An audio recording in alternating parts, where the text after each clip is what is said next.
Welcome in, ChelseaBytes. Can you give our audience like a little briefing about you? For sure, for sure. Hi, I'm Chelsea Bytes, and there's a lot that I do. I was a host for Crown, so you saw me on Fight Night just talking way too much. And I've hosted for the Twitch Summer Gathering in collab with the Summer Games Fest. It's really cool meeting Jeff Keighley and Glenn Schofield and all those amazing people behind the scenes of so many great just gaming moments.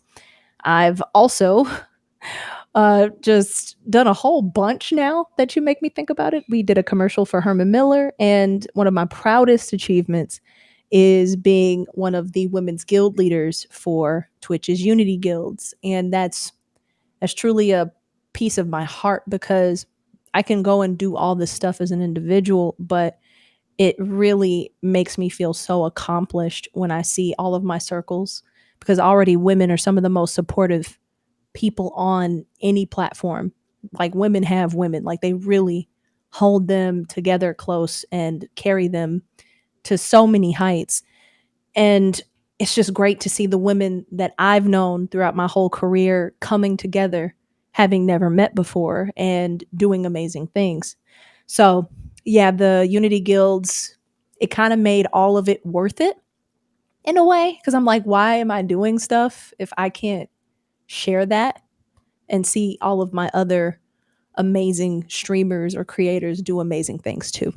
So that's my purpose. That's just a small bit of what I do. You got to go look at my LinkedIn. It's crazy now that I think about it. Yeah.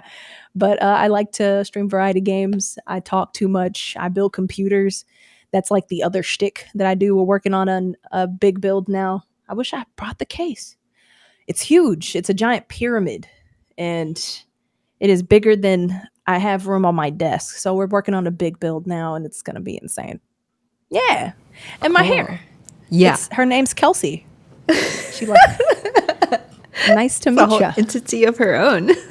Oh no, she is. She really is. I Thank can you. only It's imagine. perfect. Beautiful though.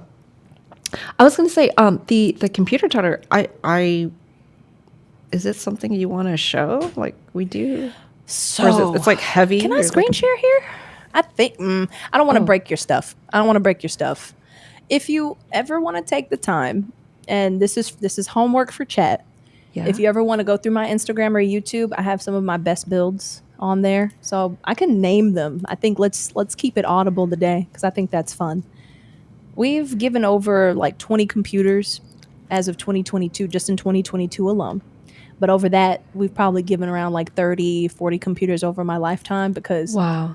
when I first started, it was mostly just, well, we got to make do with what we got to make do. We get sponsored sometimes, but if I want to give away the computer, of course, I have to make the computer, buy the parts. The very first giveaway we did, my community raised $2,500 and we matched it. So we made a Wow. $5,000 computer and we gave that away. That was our first giveaway. We called it Nebula. Oh my God, that's Oh, so man. cool. She was I'm beautiful. actually looking at your Instagram right now. Yeah. Is it the one you finally built your first custom loop PC? That Oh, picture? that's the Okay, okay, Resident okay. Evil build that we did when Resident Evil 3 was coming out. Oh my And God. that was my first time working with vinyls. That was my first time cutting into a case. Like I don't like to destroy things, but sometimes you have to do that to really, get the look. Uh-huh. So I still have her. She's still hanging out over there. There's some modifications I want to make. Like I want to do a new vinyl. And now that I know how to do it, I am going to do it. I'm going to redo her. And I want to make a scene inside of the computer itself. Yeah. So I know we have Leon and Ashley. Leon and Ashley are like they're staring down El Gigante.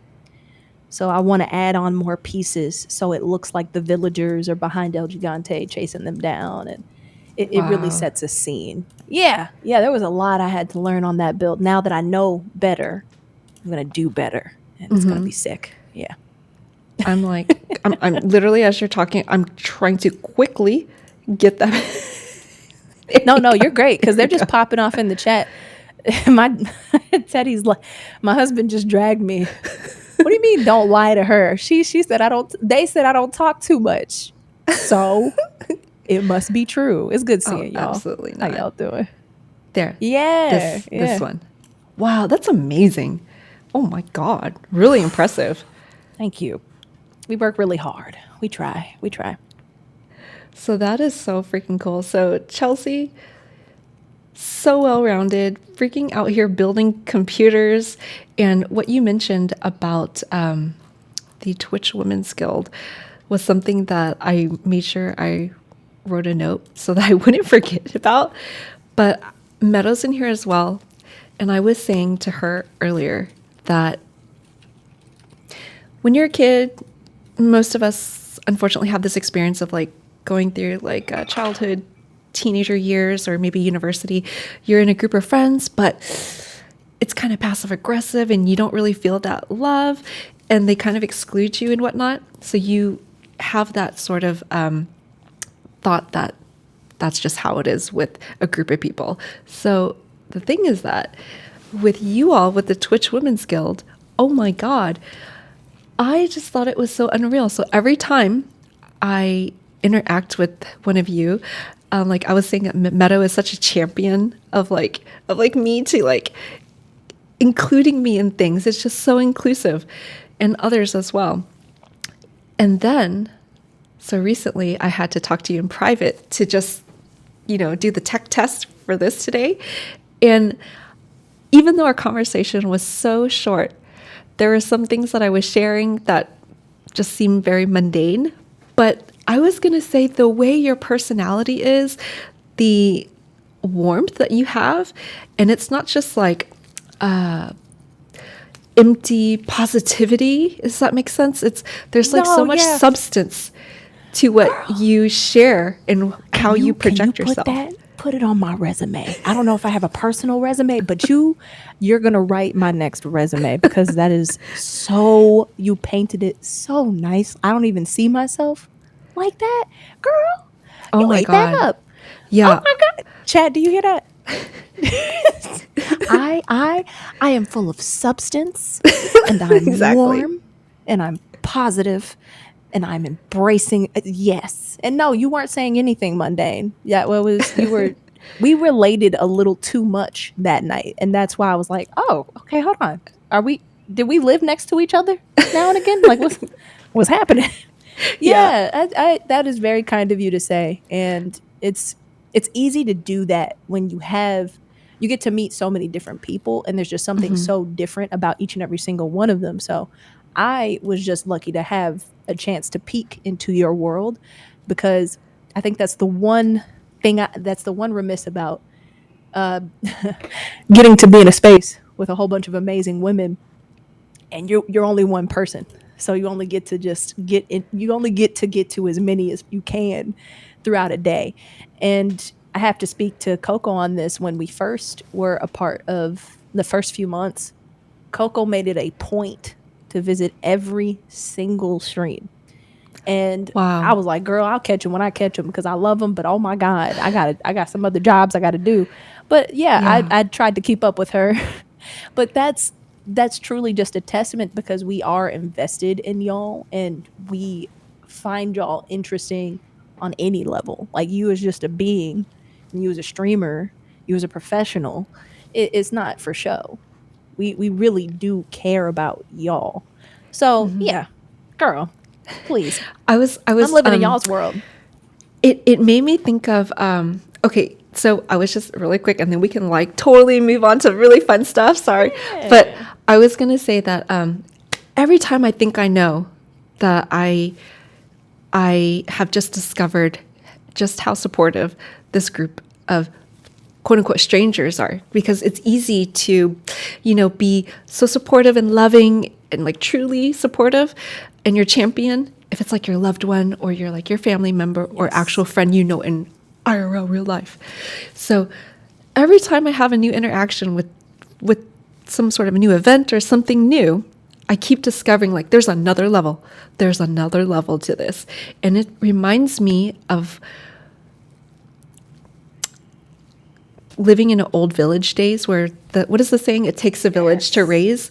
This is how you Yes. all feel like to me. Just women, just championing each other, helping each other out. Like maybe she's having a bad day or having a bad moment. Let's try, what can we do to help, to uplift and help this group shine? So that's what you guys feel like to me. It's like a women's Y'all did a great tribe. job. Warmth. Yeah, no, y'all, we just made the foundation. Y'all fill that in, and it's so cool that y'all even get those feelings, because the purpose of the women's guild, and I'm sure every guild, but since me and Coco are over the women's guild, what we wanted was for y'all to have a space where you can embrace every part of you, not just the streamer part, and y'all can support each other in ways that you never would have before, because we'd had to go through, and I'm sure you had to make a Twitter list, and then you'd have had to find time to go and meet up. Just taking the headache of like, oh, I don't have to manage that myself. Like I can go in and check on these streamers, and if I want to collaborate, they're just a mention away. It's not like I have to go through the social awkwardness of Twitter. Like it is built in for you to collaborate if you would like, and it doesn't have to be on an official manner. It is literally just making friends, because a lot of people, they don't know how. I mean, just like how you said earlier, with when you're young and you feel like you're just an other, you're just a part, you're not really included. It's a skill.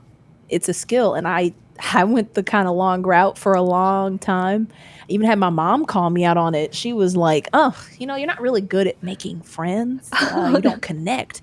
I'm like, well, mama, I'm half you, and you be the main one talking about some. I don't need to see all them. I don't need to see my friends. If I got y'all, that's all I need. So when I stepped outside of myself, and I'll say Twitch kind of did this for me, it made me realize it's a muscle you have to practice. If you look up and you wonder, man, I wish somebody would have included me in this, then that's a sign for you to be that person who includes people.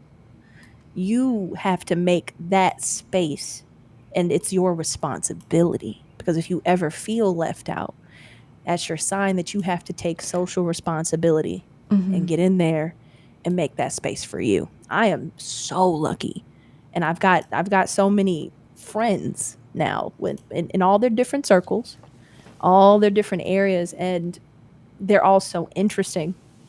I would love to collide them into one spot so I can manage all of them so I don't have to dip here and there. But I'm blessed, because there was a time where I had acquaintances.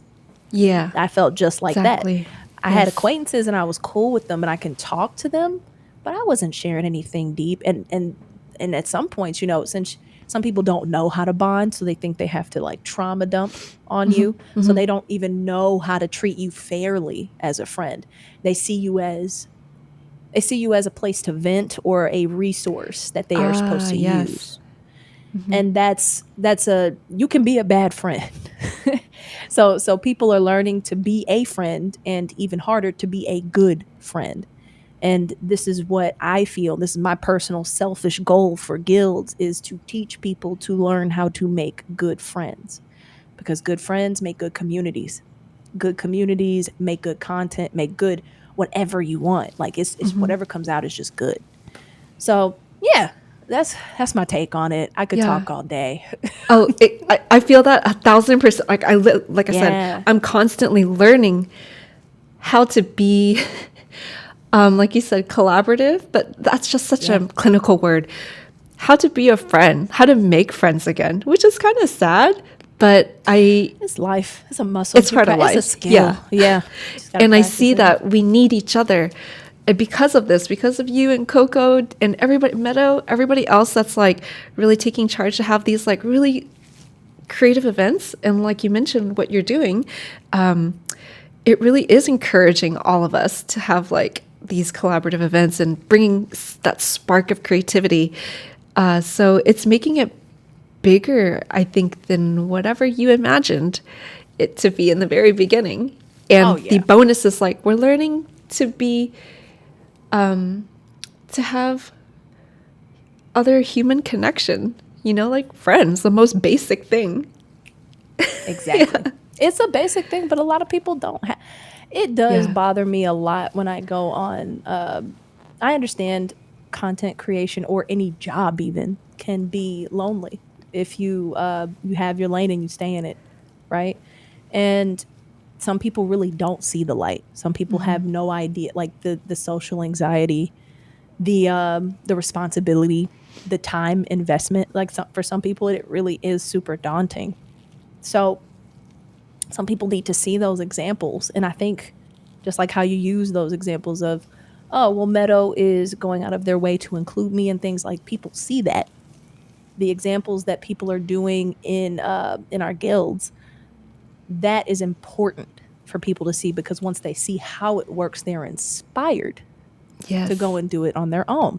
Yeah. So even just being in the space, just witnessing it happen, and instead of doom scrolling on Twitter like, look at them playing games again. Oh man, I wish somebody would invite me to play.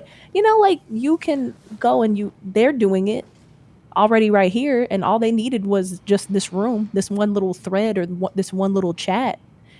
You can do it too. You have the tools. Hop in. Exactly. Yep. Instead of like living in a world of with the perspective like zero sum game or like dog eat dog world type of thing, like you actually Exactly. inspire others to kind of relearn if they came from a family or just a environment like that. Like here, like no, it's you're going to inspire others to realize that it's not a zero sum game. You don't have to do that. Everybody can get their shine if we uplift all of us together. Yeah. So, Period. Yeah, and it looks different for everybody. Like if you're ever forcing it, it's not real. Like you can do it just once. Whatever your bandwidth is, it's really just whether you're satisfied or not. People think that you have to do it every day. Like some people think you got to text a friend every day for them to be your friend. Not true. That's yeah. not it. That's not what makes you a close friend. What makes you a close friend, at least for me personally, because it's different for everybody, I just need you to listen. I need to listen to you. We need to be able to laugh, because if we're not laughing, we're not friends. Yeah. And we just need to Yeah. be able to we need to support each other when we need it, how we need it, because some people support looks different, and sometimes some people need different things. Sometimes you won't be able to, and that's okay. Just say, hey, this is not something I can do, let's find somebody who can. It can get really personal, which is when, as you learn, you'll make deeper friends the more personal you get. So that's the same with collaborating. You go, you make a genuine interaction. I want to play Among Us with you. Let's do that. Let's just do it. And you hop in, you try it, works out, great. It doesn't, great, because you learned. And then you move on and you keep going until you find your tribe. People stop. People give up. You can't do that. You have to keep going. I think people get depressed too when they feel like they just can't find the answer. And I'm like, well, baby, you got to keep going. It just takes one yes, maybe two, but you're gonna go through just a sea of no's sometimes. It's just like a job, even. It's work. Yeah. It's I will. Hey, I know you got food. Oh, yeah, I know we're looking at our food. I could talk forever because I keep looking. I'm like, oh yeah, I have food here. Because but Yes. yeah, that's personally how I feel, and it's a learning journey. And I hope that when all is said and done, when I've done what I've had to do, people at least take that one thing. Yeah. You're not alone, and you don't have to be alone, and you have to do the work to make friends. Yeah. Yeah, I love it. So thank you for that. And thank you for being here with us. Thank you for inviting me. Please. Of course. Oh my God. Great. I was actually nervous. I was like, and scared, like, should I even ask her? You were nervous? Yeah. Willow, me? Okay. I'll take that as a compliment. I will. That means I'm doing my job somewhat. All right. I impose. I'm a figure at least. No, don't ever be nervous. From the start, I've always told people, hey, I am so down to collab. That's why I leave my DMs open. If you have a great idea and I can see it with you, let's do it. There's no reason not to. If I think you're great people, if I don't, I'll let you know. I'll be like, hey, boo, I don't think this gonna work, but I can point you to somebody else who I think will work. It's okay. But no, Yeah. easy. This was easy, Velvet. Thank you. Well, let's, however you want to start it. But if you want to show your plate, jump right into your story about what you are sharing with us today. I see you, sweetie. Hello, sweetie. Right as you learn, you learn as you go, and don't get discouraged. Yeah, it's a learning experience, and I'm always nervous with everyone because I don't know other schedules and impose. Just like, think about how you'd feel as I show you this plate that we made together. And yes, we did make everything except the coleslaw, because coleslaw is just about the same anywhere. So this is the bone-in pork chop. I use cayenne, I use paprika, use salt, pepper, and some garlic powder, and we floured it up a little bit. And then these are our collard greens. My husband made these. So, of course, got bacon bits in there, onions, and chicken stock. And you had to cook them real good because collard greens are like a thick version of spinach. Hey, sweetie. How long does that take? Thank you, Ray. 30 minutes max for each. Ooh. So you can do it. The collard greens you got to let cook down, and the chicken stock you might have to add more. And if you want a little kick, you can add some cayenne and some more pepper. But yeah, this pork chop, always check your temperature. You don't want to burn your pork chop, because that was how my first one came. It didn't burn, but the skin was a little darker than I like. But the pork chop inside was amazing. Oh. And I made this, Ray. I just want you to know I made this. Yes, I still cook. Thank you very much. I am not so above it. So actually, I'm gonna talk to you about that, Velvet, in just a second. But yeah, see, just like how I was excited for Velvet to even ask me. I love food. I do, to a passion. Like, even Velvet just asking me to come on and bring food on to show to her, that was flattering. I was so flattered. I was so happy that somebody reached out to me to do a genuine interaction, and that gave me joy.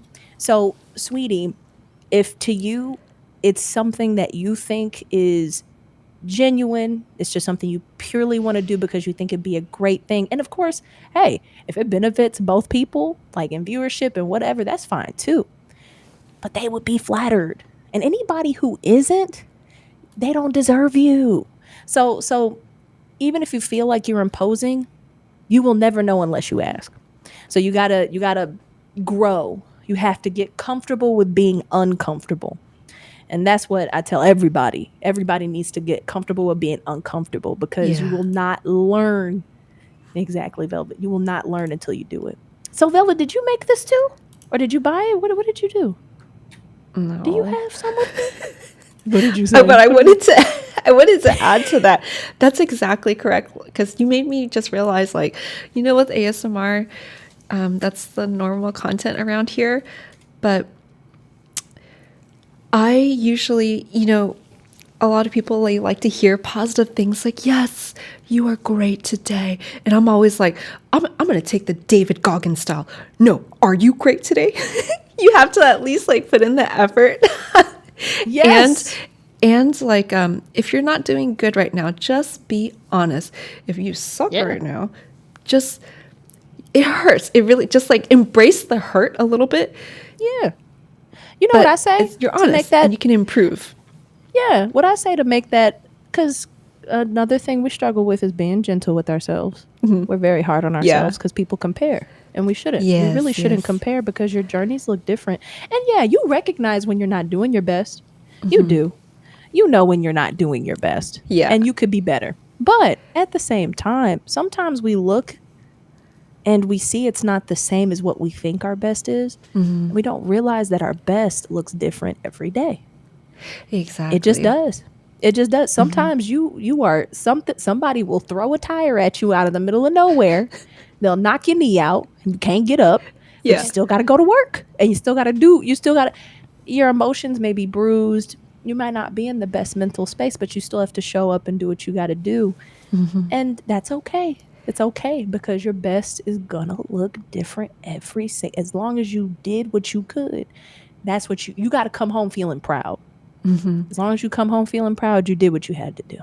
Yeah. Yeah, sweetie. And then I try to remind myself that, and whenever we do our ASMR stream, at the end of the night, we call it anti rants, her raw dog truth. We like to talk about that. Like, just always remember, it's like your body, like working out. Like, Yes. if just because you work out today, you're not all of a sudden gonna have all your gains or your health or your milestone like exactly Discipline. tomorrow.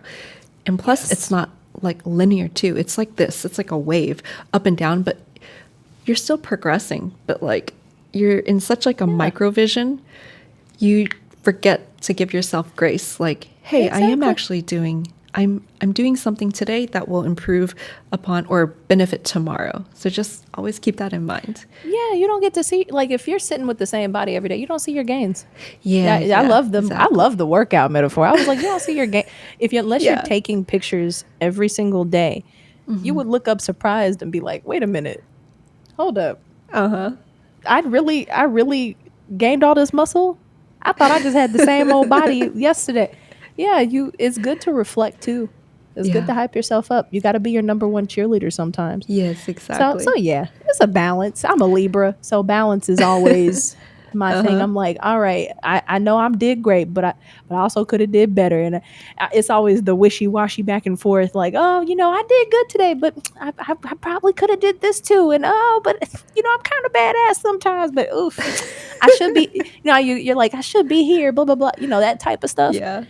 You can fight with yourself all day, but as long as every day, and yes, that's a discipline too.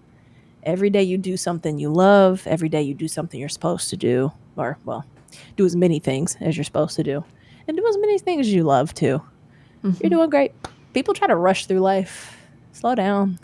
There was a whole air. I sat back today, Velvet, and I was just watching TikToks, right? Like even Oh, the no. idea of TikToks is crazy to me, because there was an era that I lived where like I had to dial in my TV. Like Yes.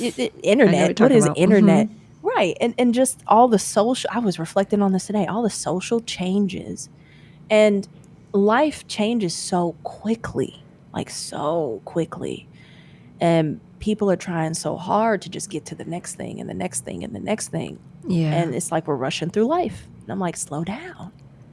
Yeah. Slow down. You need to enjoy what you got right now. So Yeah. if you feel like your days are just running together, you need to change that up. Do something distinct. Do something that you enjoy. Sometimes you do need a wake up call, and you need to stop working so hard. It's okay to not work so hard.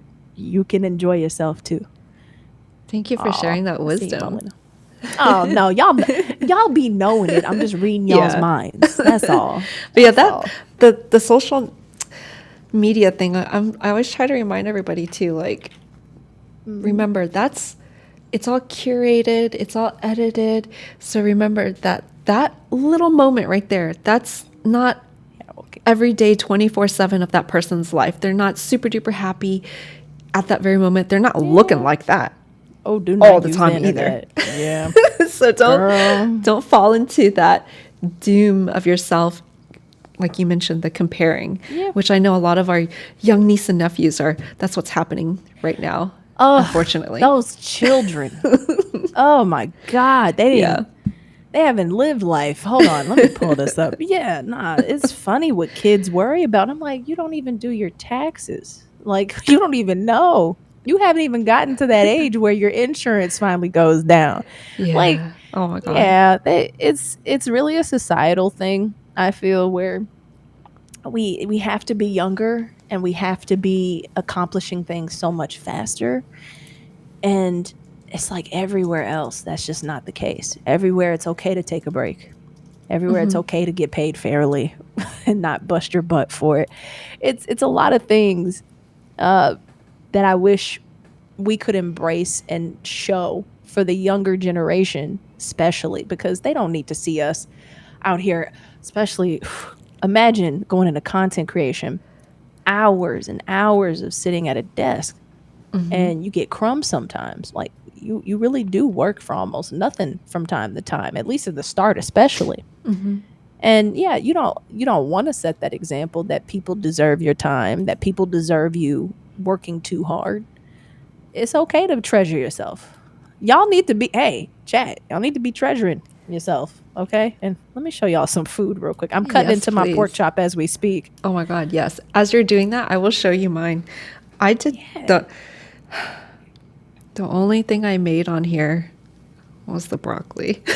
Girl, you ate it up because you know what I forgot to do? Forgot to make my broccoli. I was like, these collard greens are fine. And then I forgot to make my. So that's a garlic butter broccoli, huh? That's right. And I did put it in a Yeah. container and I shook it up Yeah. the way As you you do it should. with the garlic Yes. butter.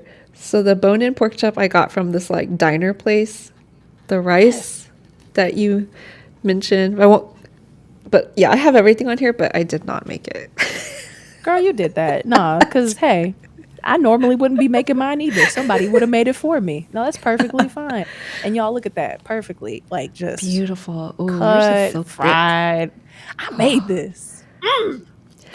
So I as made you this. enjoy that, really quick, I wanted to do like I'm not a food historian, obviously, but I wanted to like find out what the heck was a little bit of the history of the fried pork chop.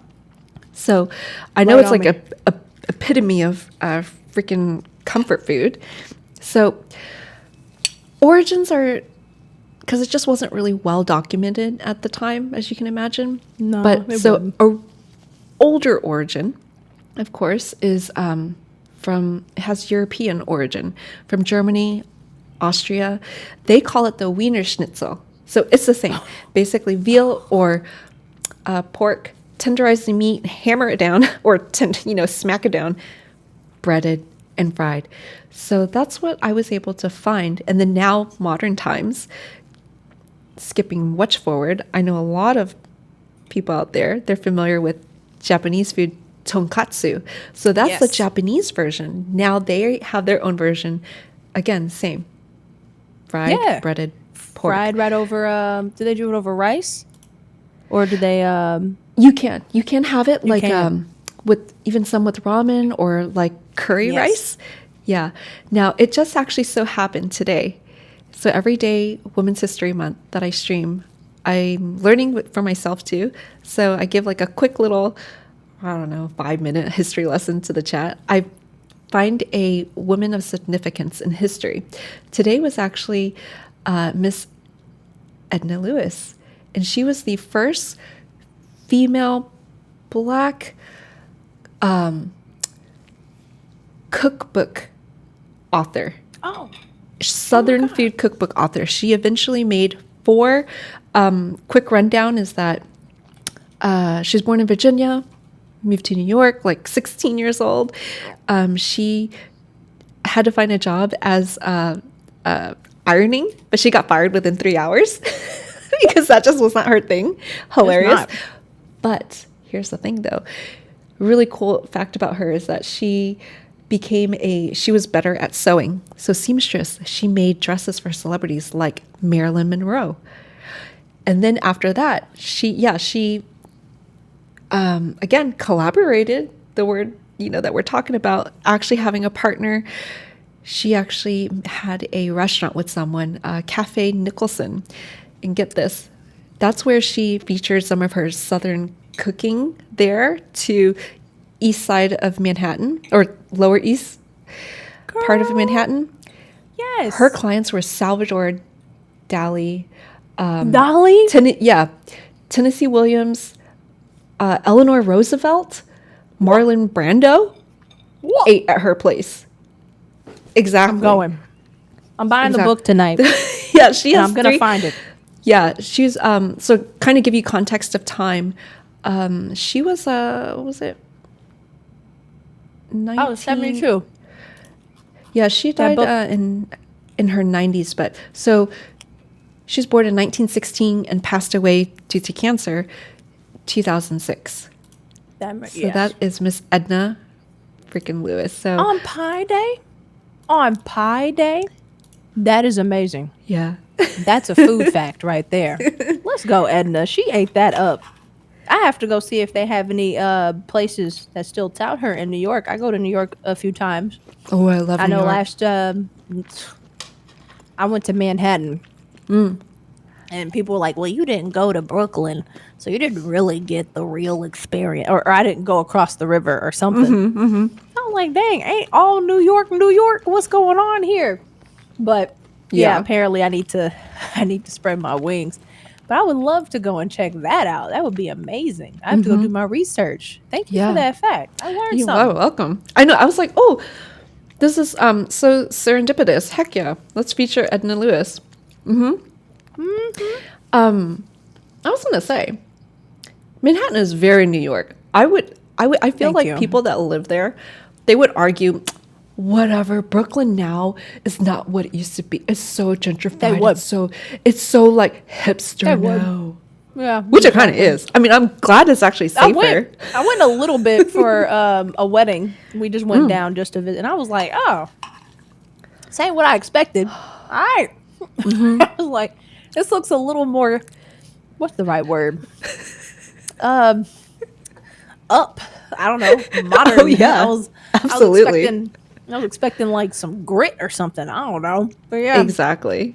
There's this it's croissant great. place that because I was like IRLing that one time, the last time I was there, because I was there shooting some models or fashion shoot.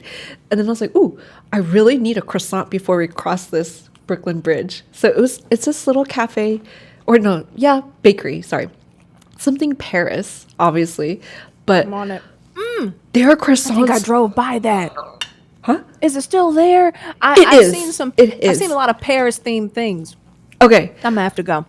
Okay, I'll find it and like I'll give you the Please. address just to like save. Oh my god, I'm because going to all I'm these such places. a croissant snob at this point. Like I have to, because I have to limit my carbs. So when Yeah. I do go raunchy chanch, I have to have like the best tasting one, because otherwise I feel that. I just wasted. What's your best? that Yeah, time, so you know.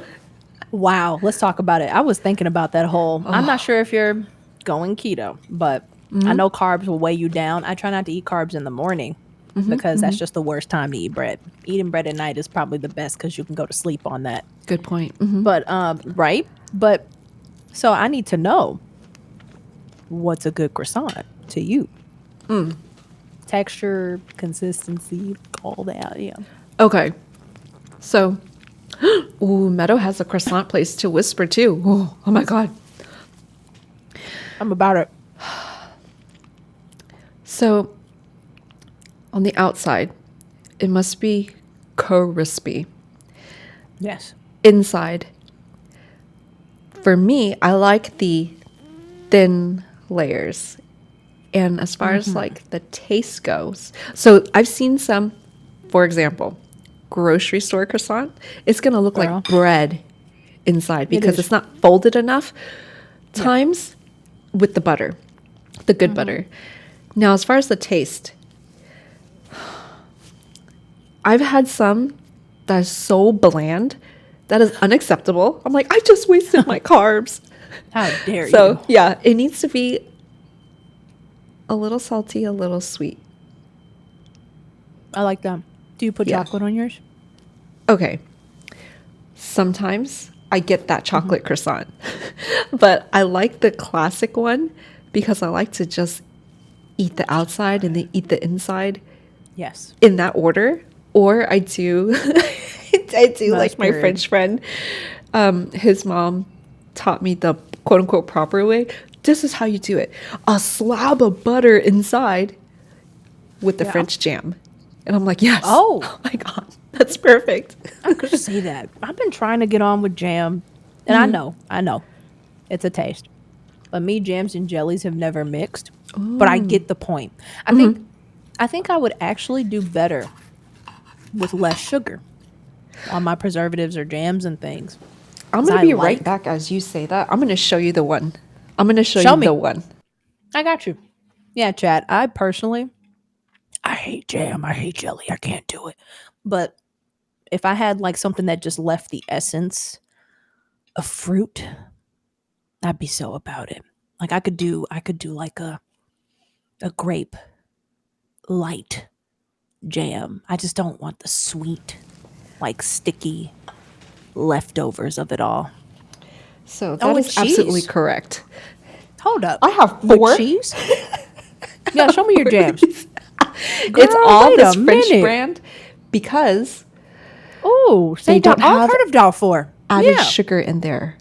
Literally, Oh. whenever you guys buy anything, as we know, the less ingredients, the better. So this one is, sorry, my left eye is, the stigmatism still messed up. There's I'm only messing up red too, don't worry. raspberry. Yeah. I have the fruit same eye juice. too. Yeah. Oh, Look at okay, you. yeah. Yeah, I get you. The Yeah, I'm like, huh? fruit juice concentrate.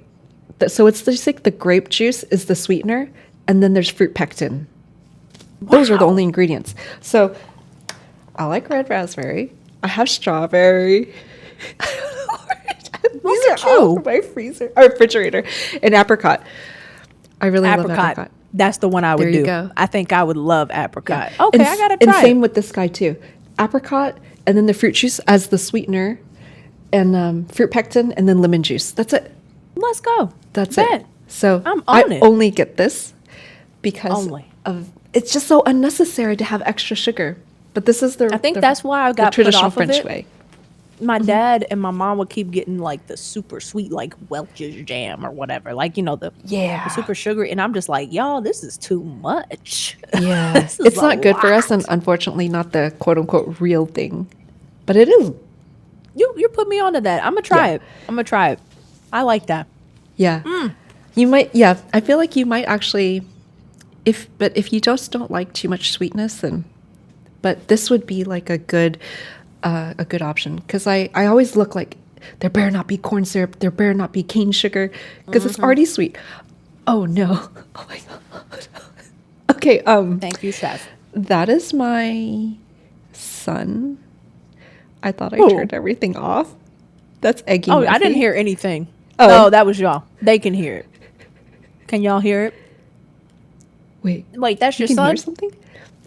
No, I can't hear anything. Oh, can't okay. I was hear like, oh anything. no, that's my No, son, you're doing Iggy great. Murphy. He's in the fridge right now. Oh my God, dang it! Is I your- thought I is turned your- everything off. Your son is in the chat? Oh no, my son is in the fridge. Oh. Do you see him? No, I didn't see anything. I didn't see nothing. I wasn't looking. It's my astigmatism throwing me off. I thought someone was just moving in the side. I didn't see it. And I was like, oh, it's the eyes moving. That's it. Someone's looking at me. I don't know. Oh, no, it's what are happening on the y'all- live stream right now, which is my son in the fridge. You're doing great. Can't hear nothing. Can't see nothing. You're all good. Thank y'all for those bits. And yeah, Oh, God. actually, no, that's a great point out. Expiration dates really actually are such a suggestion. There are so many different like dates and titles. So really, you just need to check it yourself. You need to know how long you make your own expiration dates. Yeah. So serious. So serious. And hey, if I go in your fridge and I see something that doesn't need to be refrigerated is getting refrigerated, and then I go in your pantry and I see something open that's supposed to be refrigerated is not being refrigerated, we got to talk. We got to talk. Okay? Some of y'all don't be refrigerating some of your hot sauces and you're supposed to. You're supposed I know. Pay I didn't attention. realize that until semi-recently, That's like okay. last year when I did the hot ones thing. I blame our parents. It's our parents. They set us up.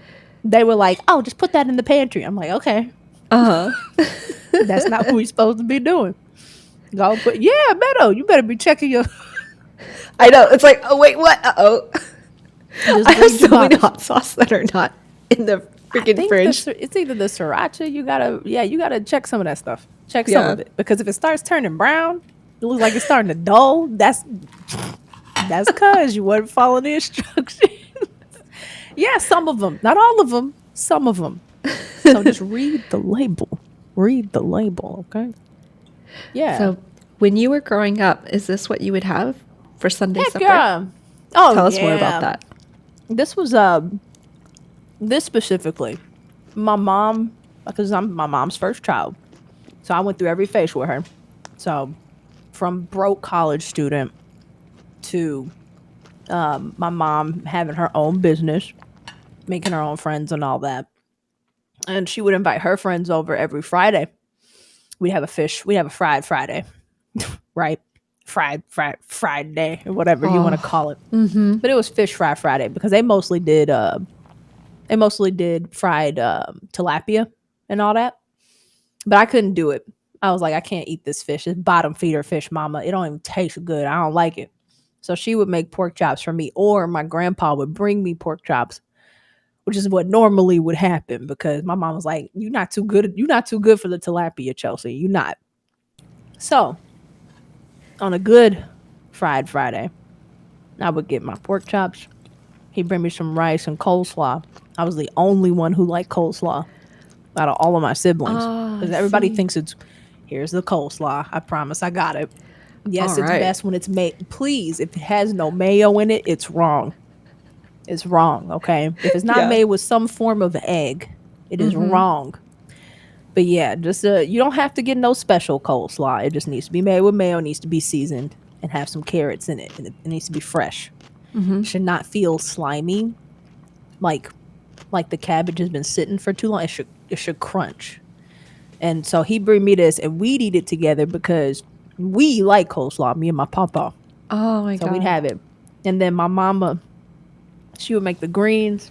We'd do some dessert. My mom, she bakes like nobody's business. So my mother, she would do the giant Barbie cakes. You ever see like a doll standing in the middle of a Yeah. giant And then the the cake is the dress? dress. I Yes. love it. She made so much. She made some for my birthdays. She is a master baker, and she taught me how to bake. So she would do a little bit of gooey butter cake because it was easy, you know, butter, yellow cake. And I saw your picture on Instagram. We used the same exact yellow cake mix. We got the Perfect. Dolly. We got the Dolly Parton yellow cake mix. It was so good. Really, Will. Hey, Wilkie. Absolutely. I need to find pictures because I think I had I remember them, but and I had to get some Polaroids of my mama with these cakes. But yeah, she would go do the giant ones for birthdays. She'd make them for other people, and I was like, man, my mama really could have kept up. She could have made her own business. She was that good. Yeah. But yeah, she went.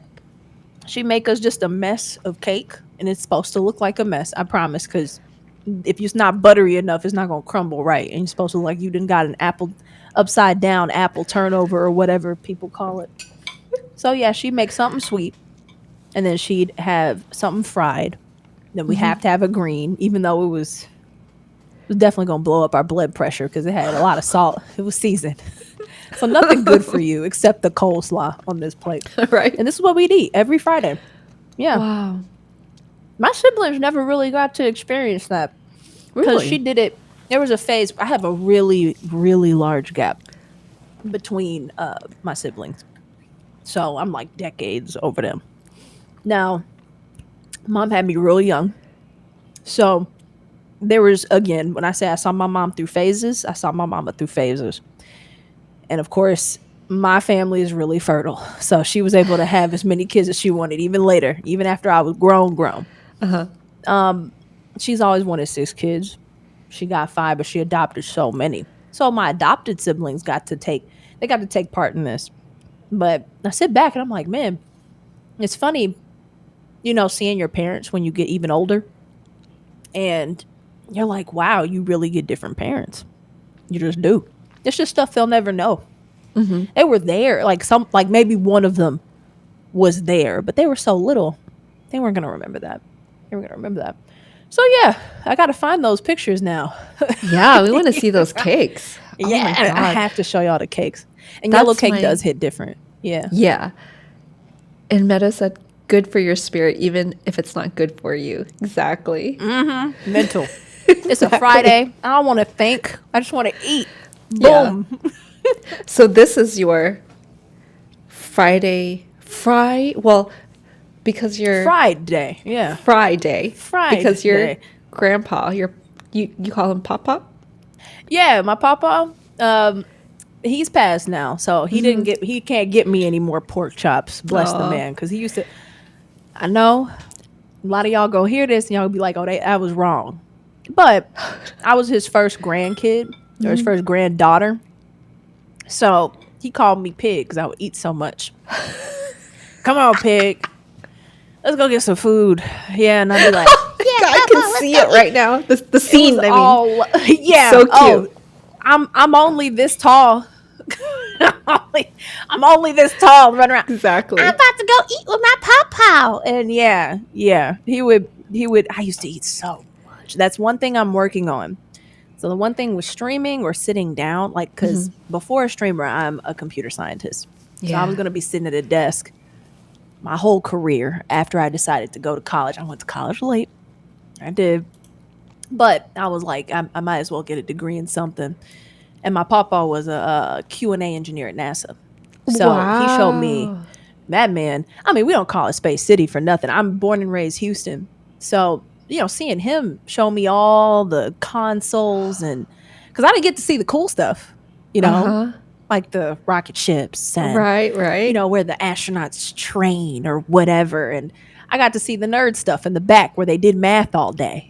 I'm like, well, Papa, what is this? What about? It's back when all the buildings still looked tan and Yeah. basic and kind of beige, and everybody was if you had a car, it was really nice because cars were made so well back then. Yes. And yeah, like it They're was. big, extra long, and heavy Oh too. yeah, my papa could not get out of those Lincolns.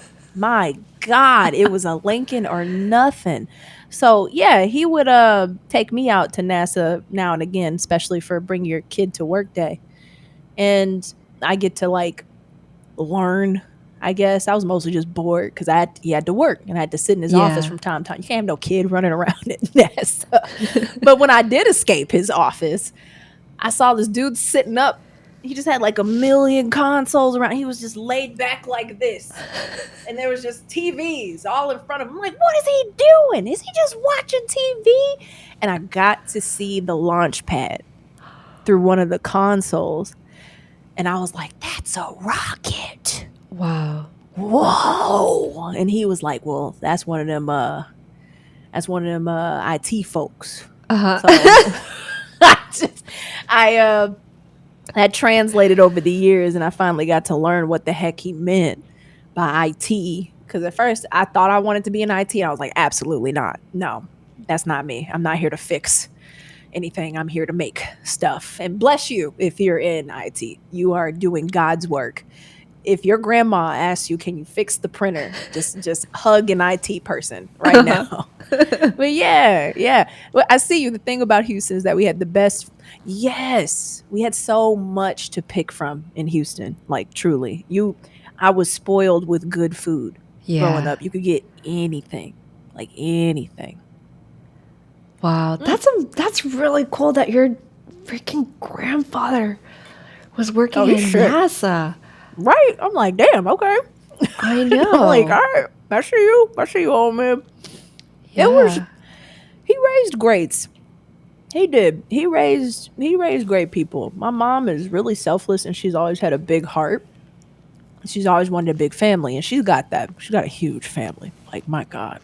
And she really opened, and I think she got that from her mother because the spot that my mom runs now, it could be considered a Houston landmark. If you're from Houston and you've driven down Cullen, you know what I'm talking about. But Yeah, I know that we have some spot, Houston folks here. I know y'all. Yeah. My mom works in childcare because that's what her mom did, and her mom set a big. It was back when communities were communities. I would say we were more communal then than we are now. Now we're kind of separated a little bit by the internet. I would say we've grown apart somewhat. I don't think that we're not any less connected, but that face to face, I think it's missing. It's not this. Well, not missing. It's not the same as it was when I was growing up. You knew your neighbors. You knew your neighbors' neighbors. You knew the businesses if you were a business owner, and y'all shared information. You worked together. And my grandma was really good. I never got to meet my grandma, but my grandma apparently was really good at that because she would make networks. She had multiple businesses and she would talk to all of the other business owners on Cullen, and they would band together. They do events, they do collabs, crazy, right? And they would collaborate and do. They would support each other when times were hard because hurricanes are real, Yeah. and whenever business was low. And my mom carried that baton for so long. It was just really, you sit back and you see your parents too, and you're like, now, because they've only known you for a part of their life, but you've known them their whole life. So you sit back, and when you get older, and you're like, oh crap, wow, like I see you as a whole person now. There's so much stuff I was missing.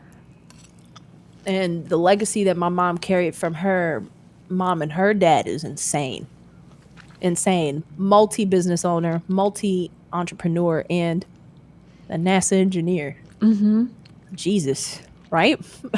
So, yeah, you sit back and you think, wow, what example am I setting? What am I doing? What did you take from that? What did you learn from that? Because life is so short. You were privileged to learn from them. I know some people, they don't have great relationships with their parents. Yeah. Great thing though. You don't have to, you can pick your parent no matter what part of life you're in. There is somebody who set an example for you. So whoever that parent is for you, really think about the privilege you had learning from them, living in their lives, the examples that they didn't have to tell you, you just lived in it. Yeah, it's humbling. It's very humbling. Really well said about that. Because I personally don't have a good relationship with my parents at all. But like you mentioned, yeah. Woo, as you get older, let's talk about it. I'm about, because my it's rough patches, right? And I'm just giving this to you because it feels like you're about to give something to me. So I want it, since I'm your guest, I want to give you that first. But yeah, I gotta tell you, the rodeo is just packed. I saw you in chat. But yeah, like, it was never perfect with my parents. I respect them. I definitely recognize the bigger picture, because you know how we get caught up and we're upset, we're mad at them about something, we argue about something, and it seems so big in the moment. And then you back out and it's like, man, if we had just shut up and listened to each other, it might have been all right. It wasn't that big a deal. But there's still things I disagree with them about. There's still things I wish had been done better, because I was the first kid. First kid always gets to be the experiment. That's just facts. yeah. So there was a lot of learning with them too. I was their very first child. So in the spirit of you not having, you having a realistic relationship with your parents, I want to meet you halfway and say it's the same for me. There have been plenty of fights. I got kicked out of my house a few times. And on top of that, there's some stuff that I still choose to be indignant about, or I choose to say, hey, it's the highway or it's my way. Because now I'm grown. It is what it is. You can't tell me how to do something. You are now my parent, but not my keeper. Yeah. So it is what, yeah. It's crazy setting those boundaries, but you have to. So I hope, I do always hope that those relationships get to a settling point where it's amenable. Sometimes you do need some distance from your parents for it to get better. You just do. But I hope it wasn't too harsh on you. Everybody goes through something. You never know who you're talking to and what they've been through. That's a fact. These days, because they're older and my dad just recently had the emergency surgery, I am even from that moment, I'm still constantly having a new view of them. And these days it is more of like coming from a perspective of like compassion, where I'm seeing, like, my momster, I call her that way because she is a narcissist, unfortunately. Yeah. So unfortunately, if you guys know what that is. Oh, okay. Yeah. And oh, my dad. Oh my God, girl, let me tell you this.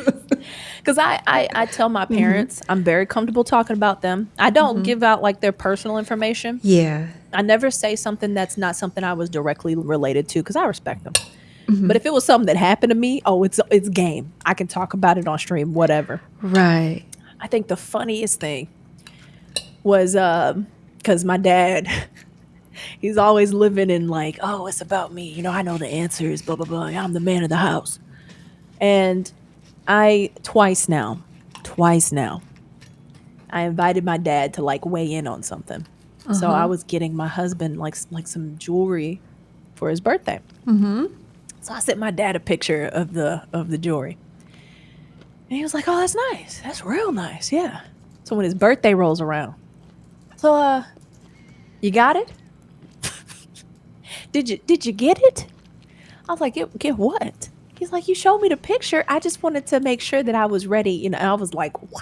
Wow. I was like, oh, the man. I was like, oh, man, who do you think you are? You have. Oh my you God. have, because I love him. Because I love him. And there's a point where it turns from compassion to clearly I know better than you. So I'm going to let it slide. Like there's a point where you're like, I just have a much less narrow view than you do. So Yeah. because I love him, I was like, this is the last gift you're going to ever get from me. I was like, you're done. But I didn't want to choke him out on his birthday. Didn't want to do that. But yeah, I feel you on that. It's about them sometimes. I'm not sure. Is it okay to ask how many siblings do you have? Oh, or are you an only? I'm only, yeah. But you're an only child. But see, opposite of what people like the aunties would say to me when they would see me as a kid, they would come over. They would always like, you know, Asian aunties. Oh, you must be spoiled. You're so lucky. But what they didn't know is like they don't get to see the 24/7 version of my parents. So Momster is like insane, and that whole extreme selfishness of being a narcissist. And then there's just so many things. I have to go to therapy for this, but we all need to go to therapy. I need to go to therapy, girl. Exactly. And then for him, even till this day though, I saw, even like when he was at the hospital in the bed recovering from the surgery, when my momster was there, his anger, like his fire is still there. He's like cussing at her. I'm like, what is going on?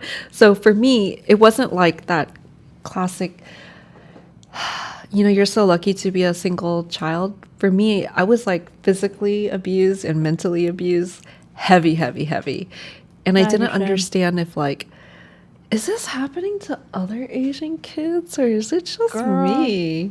You know, like getting pulled out to the living room, like held by one arm-ish, and then just like getting, you know, the crown molding, the wood crown molding? Girl, getting hit like that and just spinning around on my arm because I was like, I just don't know what the hell I was doing like to deserve that. I don't know. I remember like falling asleep at the table. Hey girl. Yeah. I'm happy to discuss it. Hey, so back in my day, it was a lot of that's why they passed that what was it, capital punishment law out here. And there's just so much. Like, I mean, think about how they used to treat women. Like their wives. Even in movies, like the actors would actually slap really slap the ladies. Women. Right. Just grown women. Like it looks ridiculous now, but think about that. If they're treating grown women that way, imagine how they treated the kids. Because having a kid can be so much more frustrating than having to deal with a partner. And so I understand you completely. Everybody's got their stories. And you definitely, I can say wholeheartedly, the changes we've witnessed, and it's still going on today. It is. I am that person who is fully an advocate of, you need to cut that. People will try to say, oh, you only have one mom or one dad. I can pick my mama. I can pick my daddy. That person may have raised me. That person may have brought me into the world. But child, absolutely not. No. Yeah. My mom is the person that I respect, the one who is teaching me the stuff that I need to learn as a child all the way through adulthood. So I really do hope, and this is just me speaking to you, I really hope you found that, and not necessarily a parent, but just somebody that you can be proud of and learn from, who holds you dear, because that's important. It doesn't have to be a parental figure. It can be a friend. You need that, because Yeah. you don't want to depend. I think the worst thing is people have kids to take care of them when they get older, when they can't take care of themselves, and they think that that's what you owe them, that like you as a child owes them that, like that's your purpose. That's exactly my parents thinking, because it's like a cultural thing. It's like to have It's kids not- so that you have people to work Yeah. with you and also take care of you when you're older. So they're pushing that on me now too. Like, you need to hurry up and get married. I'm like, No, absolutely not. You're not about to rush me. I have to deal with it. I have to deal with it. And to think so, the narcissism, to think so selfishly, and I'm glad that you're here, because I never want to be that person that says some people just don't need to have. I think you're here for a reason, and I want to say that the strength that you found to go through things like that and still express and share, like a lot of people can't do that. A lot of people go through things like Right. that and they close up. It makes that kind of upbringing can make you really meek. And I admire, and it's already admirable to go through it, but I admire people who can go above it and grow beyond it. And I hope you find a strength in that, because, and like I said, you never know who you're talking to, right. and there's stuff that I would have to. You want to, and have you ever found yourself like making excuses for their behavior?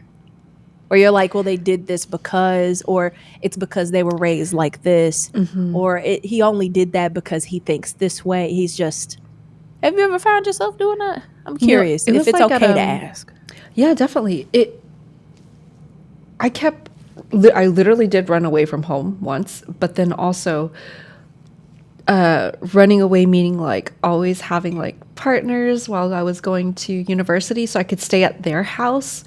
Yes. That kind of like running away, and always trying to focus on work so I could move away. So I couldn't really Just trying to get express out. myself, without Yeah. venting and like trauma dumping on friends. So I was the bad friend at that time. It took me years You to understand. You needed something that they could not provide. There's a difference. There's a Yeah. difference. Sometimes your situation can make you feel so underwater that you really are looking for air. And it's hard to be a good friend when you're suffering. So Yeah. I'd say give yourself some grace there too. You were somebody in need and you could not give what people wanted. Because that having a good friend can just be a want sometimes. Sometimes you just need a good you. So I hope in that moment, you didn't owe somebody anything when you were going through something traumatic, or you were going through real problems or serious problems. And you just couldn't. It's a couldn't. It's not a wouldn't. It's not a I chose not. I just couldn't. I never thought So, of it like yeah, that. The I Really? couldn't at that Yeah. time. Yeah. Because Imagine. nobody could understand, even though they're like my age, they were Asian. But I'm like, they didn't, like, no one else is experiencing this. My parents are like, what? I thought, like, it was just, that's how I felt inside. You're so highly frustrated. But Exactly. it wasn't until years and years later where I was able to share without, actually, sorry, no, that's not true. Okay.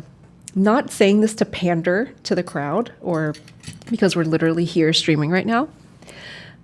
I'm kind of like, wait, I have to realign my thoughts. So you asked the question like, or mentioned that I'm happy that you can talk about it now without like getting into that sadness or anger. Mostly it was just anger for me. It was this starting this, and then the chat I would share with them, and they would tell me, you need to talk to a therapist. And it Oh, was that's exactly. And then I tried that's BetterHelp. beautiful. I've tried Yes. BetterHelp.com. The first one didn't work out because she was, I could tell that she was more of like a older generation lady, and she was Yes. asking questions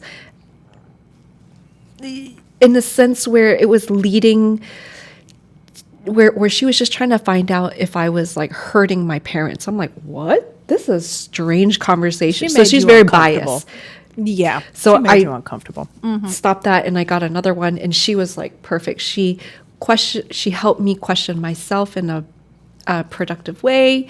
So it actually, what you see now, the way I can talk about it, I only share so that, like what you mentioned before, is that you're not alone. Whatever you experience, there's definitely someone else that's gone through that. So you're not alone in that sense, like in the positive sense. You don't have to suffer alone thinking that I'm the only one that experiences this. Yeah.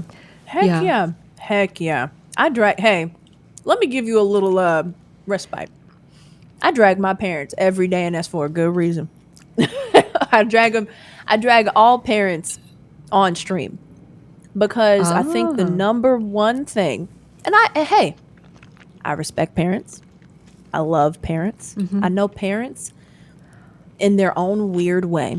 A lot of them their own weird way, depending on how they see it. And perspective is warped and different for everybody on the planet. In their own weird way, they think they're doing their best. And in some ways, they are. They really are doing what they think is their best. But at the same time, that don't mean you can't mess up either. Like, for Right. me, it's accepting that the job is about messing up and getting better. It's not being arrogant or being gung ho about, I'm the parent. I know what's right. There's no room for questioning me. There's no room for, like, I'm not fallible.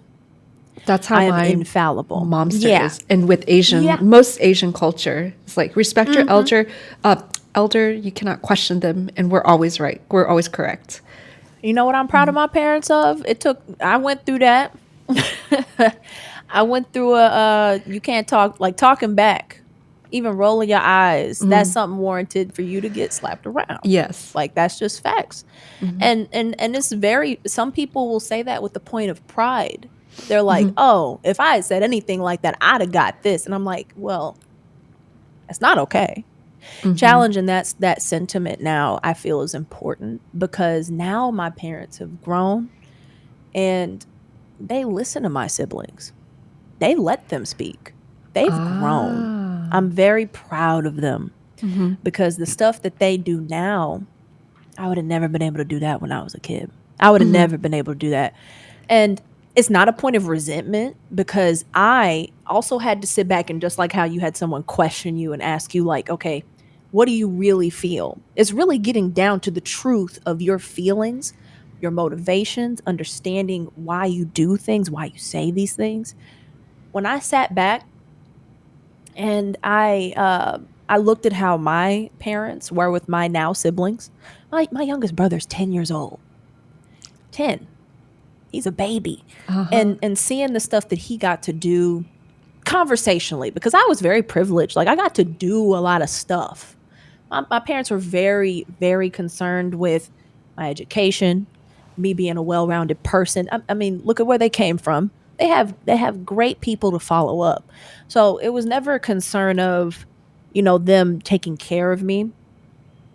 But when it came to discipline, when it came to conversation, when it came to learning how to stand your ground, and it's okay to have an opinion. You don't want to be a seen not heard kid. Now my parents don't do that anymore. Now I'm very proud of them. They listen to my siblings when they have problems at school. It's not a figure it out or I'm a figure it out for you situation. It's a let's figure it out together situation now. Yes. It's a dream. I'm very lucky and I love my siblings to death. I see them as my own kids. Yeah. I'm very, very happy that my parents were able to grow and learn from how I was raised up. Now, the day that they decide to sit back and say, you know what, maybe I was wrong for, because, getting your parents to apologize, it's not Right. something I seek, but I am looking for it. I'm like, all right, so you admitting you wrong now? Hello? Yeah. What a Yeah, pivotal moment. yeah, If they would, yeah. if That'd be that crazy. conversation, that self-awareness, like, whoa, what is this? Are you an alien? Like, I'd be like, who are I can't you? envision that with mine. Yeah. I can't either. I can't. I think they'll just be happy that they figured it out later. They're going to be like, well, that's just how parenthood is. And I'm like, see, you could have got the final step of parenthood is saying, hey, I f***ed up and I'm sorry. Like it is okay to be on the same level as your kids sometimes. It's okay. So yeah, girl, hey, if you need to hear anything from me, I get it on a level, because your level is unique, is you. And I'm sure somebody's gone through it the way you have too. And that is so amazing that you can, and I know to you it may not seem like a lot, but coming on and sharing that, and especially with your community, that's a big step. A lot of people can't do that. And it shows people that they're like, I don't normally get comfortable doing that even on my stream. Like, I might mention it now and again, but I think it's a very important conversation, because those moments where parents do need to be called out, like those are those very, very instrumental years in your life where you learn how to have a voice, you learn how to stand up for yourself, and you got to start getting a credit card. You got to start prepping for college in some cases, or just prepping for your life. And if you have to worry about how your parents are going to react just because you say something off, and you can't even focus on yourself, that takes up so much time. It cuts you at the knees when you're ready to go and get a life, get your own Yeah. life. You don't even know how to do that stuff, because what skills? What skills were you given other than to argue and be ready for confrontation and be ready to put your guard up, and you know how to deal with Yeah. inflammatory people? You become a really good mediator. You become a really good speaker, a really good people person, because you can see you can tell now. You can tell how to hyper manage someone's emotions, because you lived in a hyper emotional home. So yeah, y'all, when you see Well people said. who are, it's just facts. I mean, when I meet people like me who are able to flow through a conversation, who are able to keep that going, and they're really good at tempering people, especially when they're good at conflict resolution, I'm like, okay, baby, you went through something. Yeah, I'm like, exactly. okay, I see you went through something. I hope it wasn't too harsh, but I know you went through something. It's just a skill you build up. So embrace it, though. It's a good skill. It's a really good skill, but it's just the reward of your scars. Yeah. And I can see you have that gift too. Go, child. Woo! You Get a gotta. fantastic degree. 5 kids. You gotta. Yeah, man. It's a lot of love that you have to give. It's a lot of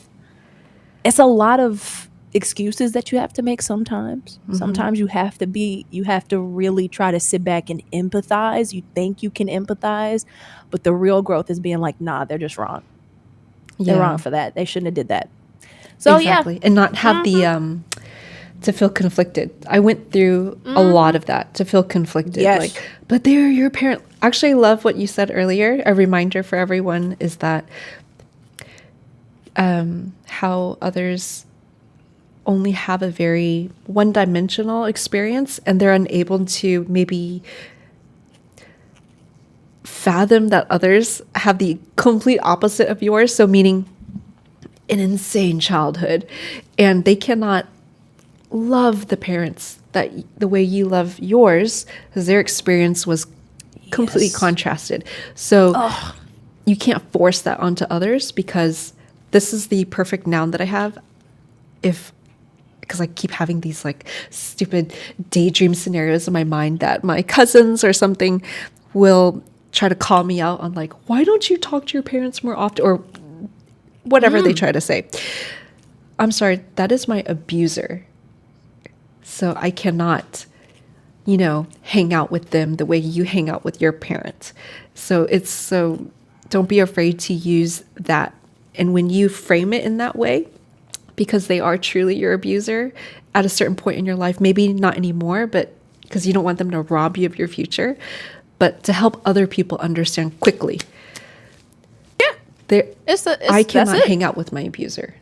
And they hear it, and then it changes their perspective, and they'll actually back off from like trying to convince you like they are still your parent though. Like we know that we have that guilt inside of us already, Right. Yeah. Yes, girl. Yes. Like we live with that. I know. Yeah. That's what I meant by those excuses that you make. That guilt. It's you trying to fit into what you think is right, the ideal, what people expect you to do. It's harder to stand up on your own than to sit down and sit with everybody else, just fit.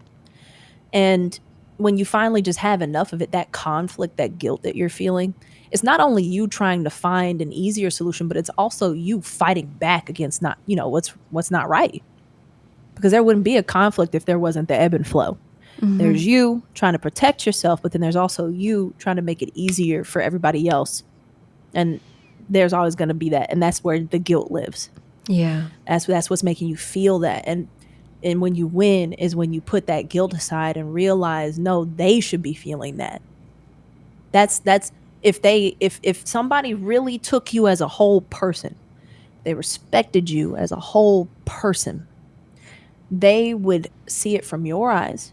They would at least try to understand your perspective and be more empathetic to your plight. They'd have that conversation because it's really words. A lot of this words are so powerful. A lot of stuff comes down to just giving the respect to your child to talk to them like they're on your level. I'm not a 2-year-old. I'm not 10. I'm not 16.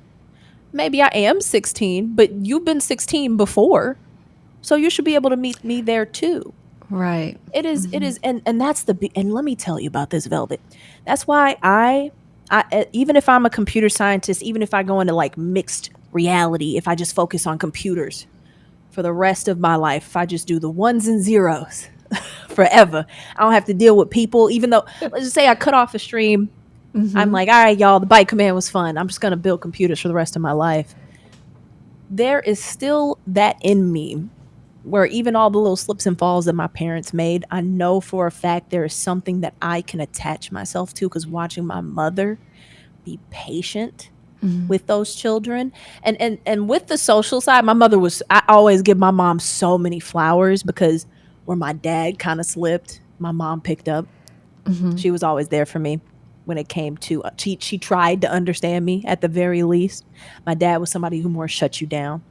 Like, I don't need to hear this. I'm the man of the house. Whatever. You what feelings? And he's growing out of it.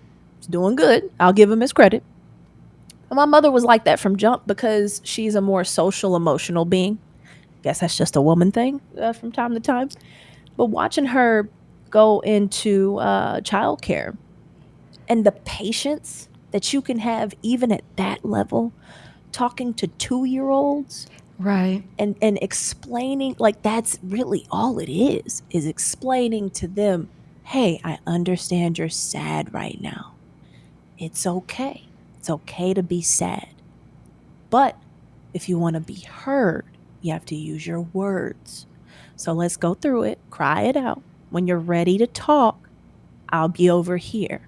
So take your time. Like, it's that simple. Some people now at our age need to hear that, right? Like I was saying, right. Like, whew, that's working for me. Exactly. Right. On just a human level, yeah. Right. It's crazy how respect goes all the ways. Yeah. It's just respect. It's just down to respect, and every person at any age deserve it. You don't deserve less of it because you're younger.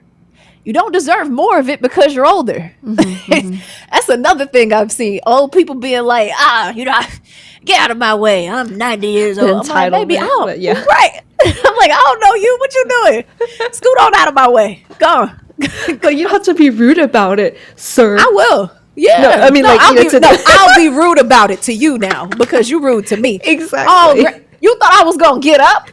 You could have asked me nicely. You gone, stand up then. You got to work your legs out. That's why you on that cane right now. Gone. my God. Stand up. Exercise. Yeah, exactly. Oh man, can I read? I want to read this too. I want to absolutely. pay attention to y'all's chat. Can be very yes. Poopy. I know what a name. I know but I had to his say name. it. Hilarious. I had to say it. Yeah, like you have no idea because even my dad came off super charismatic. I'm not sure if that was the case for yours, but For my momster, people for her it's like, she's so nice, right? She's so they're manipulative. So anyway, how was whatever? yours? Yeah, exactly. I'm like, all right, baby. Sure, that's what you see. Yeah. I'm glad that ultimately you got through it. A lot of people don't. A lot of people just don't. They don't grow from it. They succumb to it. It makes them who they are, and not in the best way. And I have to say, if in our short interaction, just hearing how you speak and what you say and what you share, you're on the right path. Really, like you're on the right path. Like it's a beast you have to wrangle, and it's all the time. Like if I see my parents, sometimes I revisit it. I'm like, damn. Yeah. Wow. I Yeah. sometimes I have to, unfortunately, still interact with them. So I know it's like repoisoning yourself. So Yes. it takes me, I'm doing better now where it doesn't take me like days to get rid of the anger and the frustration when I'm like back at my place alone now. It's a little less because I have a little bit more understanding. It's still not okay what they're doing, but I have a different perspective now. You mentioned, Meta mentioned narcissists are like that. The whole manipulation thing. Everybody, I was always like a surprise, like, what? I didn't know, but they present themselves as completely different. So it's that 24/7 that you don't see, that version. Yeah. Exactly. But it is actually because of this Twitch thing, having this place to, for me, the way I utilize it is, this is my only space where I always say this, I can be the fullest, the most silliest version of me. And it is because of this, again, not just pandering, but what you mentioned, what you see now today is because of this. I was able to develop my own personality again. Before this, you also touched upon how children that live in very volatile environments, especially if it's from the parents or the household, grandparents, aunts, whomever they grew up with. But if it's hostile, they're always going to be escaping and like managing tempers because that's what they grew up with. And they don't get a chance to, unfortunately, I see it as like a robbing of their potential, or it will take them longer, like me, longer to get a little bit of breathing room from above the water and like, oh, it's time to think about me now and not feel bad about it and develop my own freaking personality and purpose and actually have that opportunity to think about that. Exactly. Yeah. It was a long time of me thinking, who the heck am I? Yeah. Right? Like, am I just somebody who just bounces energy around? Right. Like right. what? Like, am I just trying to match you? You know, like, am I just trying to match your energy because that's me, or am I just appeasing? What's happening here? And I accept it as something that I've learned to do, and I don't ever want to deny parts of me that I've become, because it is my history. Like, it's not my favorite part, but it is a part. But that means I gave myself more wiggle room to discover more of who I am. And when I get angry, I get angry. I let myself really get angry. Like I let it happen because there was a time where I couldn't. I had to just hold that in, you know? Yeah. So I express more. I share more. It may be awkward, especially with my partner, where I'm like, all right, I just need to tell you this right now because I just thought about it and this is what I'm feeling. So I just need you to hear it real quick. It may seem like it's coming out of nowhere, but it's like I need somebody to hear me. You know, like it's important for me now because there was a time where I didn't feel that. And you realize, and it's funny, has Chelsea gone to therapy? No. Does Chelsea need to? Yes, because you can see. Right. I haven't I need to continued. keep it I need to up. go. Yeah. I need to start it, continue it, and do checkups, something, right? Yeah. But even now, you can sit here and see. Oh yeah, these are my triggers. I see why I get upset when I feel like I'm being ignored. Oh wow, makes sense why I feel like I don't really have a personality sometimes because I'll enter a room and I'm trying my best to bounce and make people feel included in the conversation, you know, stuff like that. Yeah. And I don't ever want to fight that because that's like denying where I came from. I understand it's a part of me, but it also shows me the work that I have to do to go and feel satisfied with myself. And I do. I'm glad I get to do all the nerdy stuff, all the geeky stuff. And it's always been a part of me that if I didn't lead it, if I didn't make it, it's not something for me. Like I want to fully charge. Like I want to be completely ahead or a part of whatever I'm making. I want to own that shit. You know what I mean? Like that's always been me. Before my parents, during my parents, after my parents. It's just been a trait. So even if it don't come out all the way right, even if my build doesn't look exactly how I want my build to look, it's my build. And I had a vision and I'm going to see it through. So I hold on to those points and I just try to fill in the lines from there. And I don't ever want to feel ashamed. You know, there was a time where I would, whenever I was doing well, like it was mostly like studies or homework or stuff, I would feel like I just cheated. You know, somehow it felt like I was just cheating. Like I didn't actually do great. It was a fluke. And that's something that, you know, I didn't like about myself. I didn't like that I cheated myself out of being proud of what I did. That sounds like imposter syndrome. Yes, girl. Had it when I was real young. When I was real young. And that was something that I worked to squash. Like I squashed that because now I'm very much like I understand the work that got here. You can't look at the results in just a bubble. Like you did that. It's learning to appreciate yourself, learning to accept yourself and what you had to do. Just because it didn't fit in the lines of what everybody else did is what you did to get to this point. And really just following your path and understanding that and accepting yourself wholly. So yeah, girl, talk about acceptance. We can talk about setting your own boundaries. We can talk about moving forward and growing to love yourself. I tell Chat this all the time. You're not going to be able to really love people. You might think you love somebody else before you love yourself. That's really just how you want to treat yourself. That's not really love because you don't even know. Like there's this infatuation. There's this, if you're ever treating someone else better than you treat yourself, then you don't even know what loving yourself looks like because you haven't done it yet. Yeah. So you got to start, and that's work too. Ugh. My ADHD brain is sitting here thinking everything's so scheduled and disciplined, and you got to keep at it every day, and there's got to be a schedule for this stuff, you know, like, ugh. Oh, we hype her up. Yeah, Ray hypes me up a lot, and so does my chat. They're great. They're great. They keep me grounded, and they keep me gassed up. I appreciate them.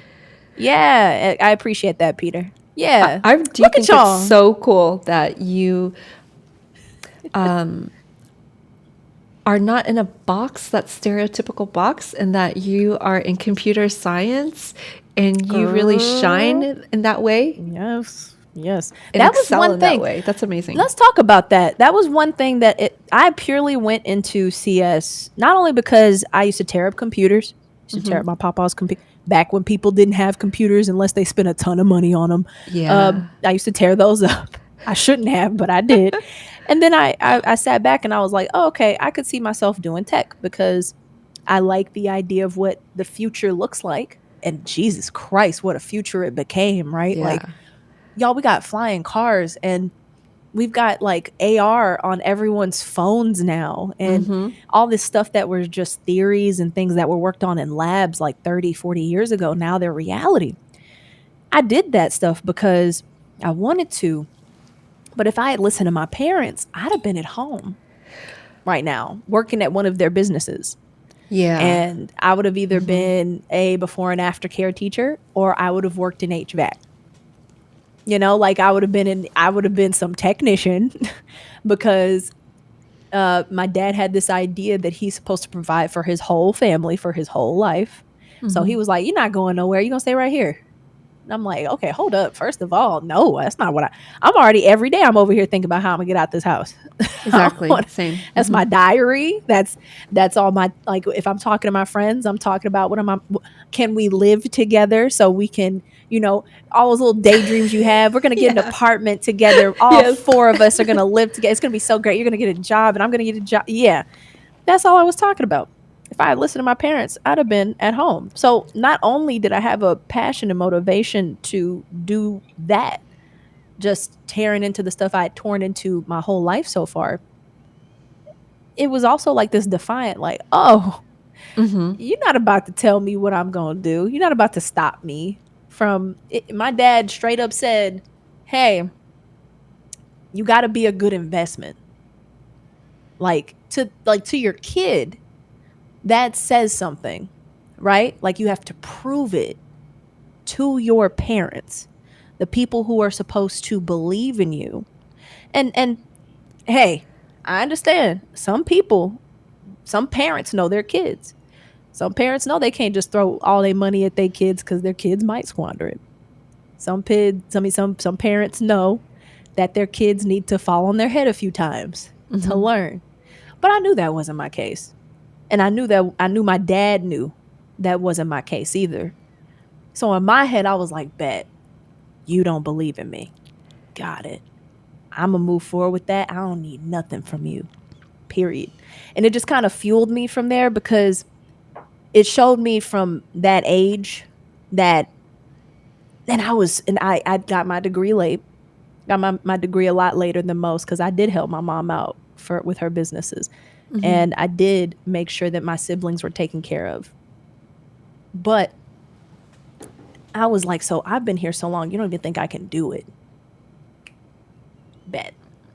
So I went out, got that, left, and did what I had to do so I could be proud of myself, because why am I sitting around in a house where I feel like people aren't expecting me to do more? Like that's not the tempo I want to live in. And now I'm glad that my siblings have they're all creative. Just like I was when I did all my little drawings and I used to come up with music videos for all my characters. And Oh my God. we're right. We all had some creative flow. Every single one of them has some passion, whether they're playing the bass, cello, they're drawing, my sister draws hyper realistic photos. Wow. And my little brother likes to edit, and he likes to he likes the idea of being a YouTuber, but that's because he's 10. He's 10 right now. So he'll learn. He'll learn. But but he likes that creative stuff too, where he can go and make his ideas reality. He wants to 3D print his own toys.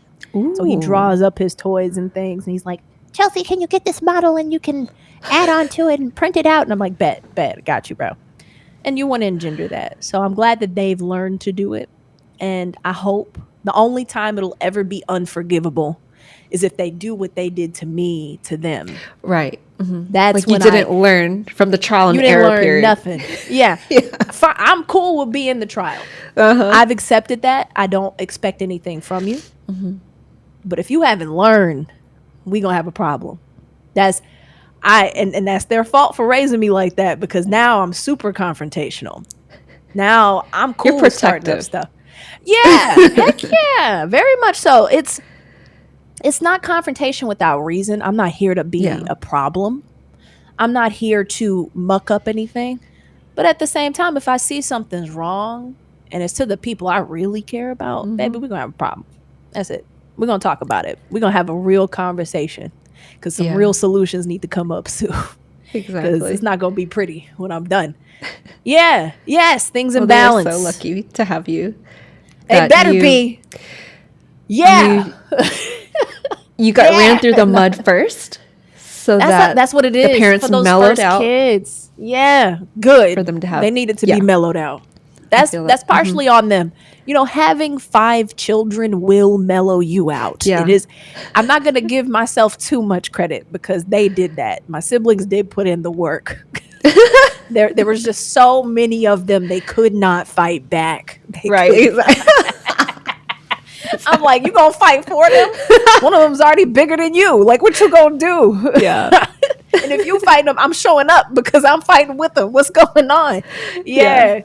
They couldn't. Yeah, they've outnumbered themselves now, but with joy. They love them all to bits and pieces. There's a reason why every single one of them are here, and they're gonna do amazing things, because they do have parents that have made they're monoliths in one way, shape, or form. Yeah, they got their shadows. But they do set great examples.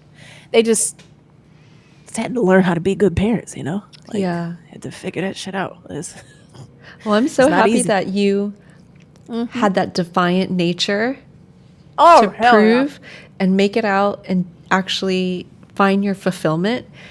And I know this is going to sound like really cheesy cliche, but yeah, the world is better for it, because you will continue to inspire, just by you sharing that right now. You will inspire others that might be going through the same thing to have that like defiant nature, and not, like I always say, don't let whoever they are, whoever hurt you, rob you of of your future, because they're not even thinking about you anymore. Or if they are thinking about you, they're, like what you're saying, betting that you're gonna fail. You're gonna have a miserable life. Yes. So don't let they need to be there to make it better. Yes, Velvet. Yeah. So you're inspiring so many more people, and then look at you now, being so selfless. It's because you got that. You witnessed that from your mom, and you're sharing that with a whole community, a whole group of ladies here, and more, plus more, you know. I'm an open book now. Right? Like, you can tell where it comes from. It's you need an advocate, so you become the advocate. And I'm not really complicated at all when you peel me back. Like, it's truly, I was raised like this. What would I have wanted? When I was a kid, I would have wanted someone to stand up for me and express how I felt, or what is right. So I'm hoping that we can make a room full of advocates when it comes down to it, and just people finding power in numbers, embracing each other no matter where they come from, being open to the differences, and understanding when stuff isn't right, and that we got to stick together and help each other out. And yeah, that's the dream. That's the dream, because if anything, everybody needs a friend. Right? Exactly. And that's where it starts. Well, I did see that you were digging in. Was that what you were digging? This is my version. Yes. Okay, butter. Yours is clean. Mine is literally falling. You mentioned that. I was like, oh no, I overcooked mine. Nah, yours looks all cute. Look at that. Yours looks all cute, and yeah, it's time for dessert. I've been sitting on my pork chop for a hot. It's to the bone. It's to the bone. I promise. Here, I just got like literally my last few pieces left, so I tore that thing up. You know what I'm doing afterwards? Eat. I'm gonna. Yeah, you're gonna eat because I didn't let you eat. But no. Let's try this, because my husband made this one. Ooh. My husband made this. It's gooey. It's yellow. It's eggs, powdered sugar, yellow cake mix, Yes. butter. Yes. A lot of butter, because I And can cream it looks cheese. cream cheese. That's what that That's, yes. Yes. That's what that consists, that extra. Yep. All right, let's try it. Oh, child. Oh, I like that your husband can cook. he can. Oh, he from New Ooh. Orleans. He better cook. He has no choice. You know what? He runs from me. He runs from me because can you make crawfish etouffee? Can you make jambalaya? Can you make that redfish again? He don't ever want to make, because it's work. All the food that New Orleans people make, it takes hours if you want to do it I can right. imagine. Yep. Right. I'm like, I got a crock pot. Get started. I'm like, you can just leave it all day. Like, what you do? I'm like, nah, I didn't marry a New Orleans person just for them to not make me New Orleans. You can't hold food. out It's on my me. right. Louisiana food. Like, that's the heart right there. If you're from New Orleans, your job is to cook. Sorry, there's nothing else in the cards for you. You gotta make good food. And I don't care where you right. If you're down in the French Quarter, or if you're out there in Shreveport, I don't care. Get on the stove. That's all you got. It's your purpose in life. Yeah, exactly. This cake is so Velvet. I eat sweets like once a month. Yeah, I was going to ask you, what is the story with this? The ooey gooey butter cake. Let's talk. So I met my husband like a decade ago. Right. And it was great. It was great. I was just lucky to have met him because we met in college. Of course, I was feeling all out of sorts because everybody was so much younger than me.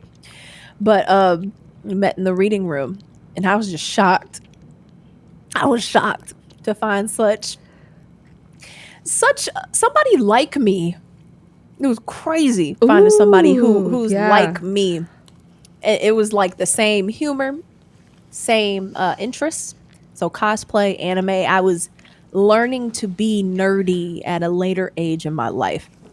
And I was embracing that it was okay to talk about anime. I feel like girls had to go through that phase where they had to prove that they liked anime. And I my first like anime exposure was when my great aunt, she took me to the thrift shop, and I picked up a VHS, and it was either Wild Arms or some old episode of Dragon Ball or whatever disc they were giving out. And that was my in. So meeting somebody who was comfortable, that's my dog, if you can hear him. He was just comfortable talking to me about it. And he was literally the person who introduced us was like, well, this is the only person I know here who likes anime and cosplay. So I figured you guys would hit it off. So we did. And we talked. I didn't like him at first. He was a jerk. I was a jerk because we both had interesting upbringings. So my confrontational self with you see my cat stacked up back there? Oh, I didn't know she was here. She's wow. This is the most polite she's ever been. She usually hops up here and she talks to the chat from time to time. I'm shocked she's so still. We'd love that. Right? Bless her for being so polite. So when we first started dating after that year of being like, I don't like you. Our first time that we cooked together, he made this. And I was like, this will kill you. I looked at him. I was just like, this is the stuff that'll actually kill you. Like, it's butter, it's sugar, and it's death. Like, what is going on? But it was the best thing that he had made that night, because he made something else that he made himself. Like, you will not find this recipe anywhere. He called it beef and yellow, and he did make garlic butter broccoli. Okay. He did make garlic butter broccoli. The menu made no sense. If you look, he made beef and yellow, and y'all, it was like literally ground beef or something and eggs, and he just squished it together, and I was just looking at him like, what? Wait, was it like, do you eat it raw like a tartare, or was it cooked? No. He cooked it. It was cooked ground beef and scrambled eggs cooked hard, because he didn't. Oh my God. And I was like, where did you learn this? That's like a messed up meatloaf. It was. He was like, oh, I make it, since I'm in school and it saves me money. Oh no. He did not feed you that. He did. I had to introduce this man so he used to do microwave bacon a lot. Like when I met him, he did he wouldn't go, and I'm so used to my mom cooking us 3 square meals a day. So she would get up in the morning, make us grits, biscuits, bacon, and she did it on the stove. Oh. He would just pop it in the microwave, and I was like, you got these sad pieces of bacon. Ooh, yeah. So I finally put it in the oven for him. I was like, you can do it just a little longer in the oven and it'll be better. Yeah. If you just get some it still lasts and it'll be better. So he was like, oh, this is what bacon can. Oh, I'm like, yeah. Like I'm sitting here looking at him like he's an alien. Cause I'm like, have you not have You're like real bacon crispy. It's either where did this boy grow up at? That's what I would say, because he would turn around, because he has this. I think he has a photographic memory. He just doesn't want to admit it to me yet. Ooh. Because he will turn around and make the best jambalaya, the best. Like you can go and get a red beans and rice. Yeah, and it's not just like literally. It's like with the onions and all the extra seasonings, Bailey's, all that. And because he learned that from his family, that is the bomb. But when it comes to like the meals, can I drag him real quick? I'm going to drag him one time. Velvet, this is, hey, if I leave you with anything, this is the second thing I leave you with, okay? And this is how food connects people, all right? So every partner you will ever have in your life, no matter how long they're with you, no matter how long or how short you get to experience them, they leave a story with you, okay? It's not a success or a failure or anything. It's just an experience that you got to have, and it's a privilege, hopefully, because sometimes you can do better without people in your life. It's just facts. Mm-hmm. But the story that my husband will leave on me is that you can really make anything seem brand new in your life. I gave this man boiled eggs for breakfast. Boiled eggs. And he bit into it. Didn't take the shell off, just bit it. Velvet, listen to what I'm saying. He bit the whole egg, no shell. Didn't take the shell off. And he looked at me and said, what did you do to my egg? And I said, what do you mean? I'm looking at you because you didn't peel your egg. And girl, Velvet, his whole life, his grandmother had peeled his eggs. Oh. And I think it's the object. I don't think he knows if he has ADHD yet or something, because I think it's the object permanence or whatever. He never saw it because his grandmama babied him. Oh, my Lord. He never saw it. He never saw her peel the eggs. He just saw the egg and ate it. Right. So I promise you, this man is book smart. He is so smart. He is so funny. He is functioning. But my God, introducing a grown person on how to peel a boiled egg was not in my bingo cards whatsoever. It was not something on my list. And it was so funny because I'm just like, wow, you never know. You never know. You never know what you're going to get into. Life is so funny. Life is so funny. And I'm just, I still have questions. I do. I still have. The chat's like, next up, bananas. Have you, we need to know if you have actually introduced him to like other things that require peeling. And we need to witness like, how is he going to operate that? I have no idea. He's never had a problem with anything else that needs to be peeled or shredded or nothing. But that was crazy. I immediately thought alien. This is just out of the world. Like, who is no, this that's person? what I thought. I was like, did you get snatched? Did somebody snatch your body? What is going? I was about to jump him. I was like, hold up. Yeah. Who are you? And then, that food will truly change your life because you never know how people even eat it. You never even know, man. I'll give it to him still. That's hilarious.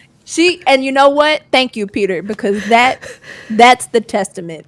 His grandmother is a saint.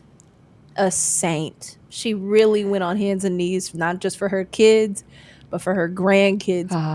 For her grandson to not even know the difference between a peeled boiled egg and an unpeeled one is and he had to say, wild. What did you do to my egg experience?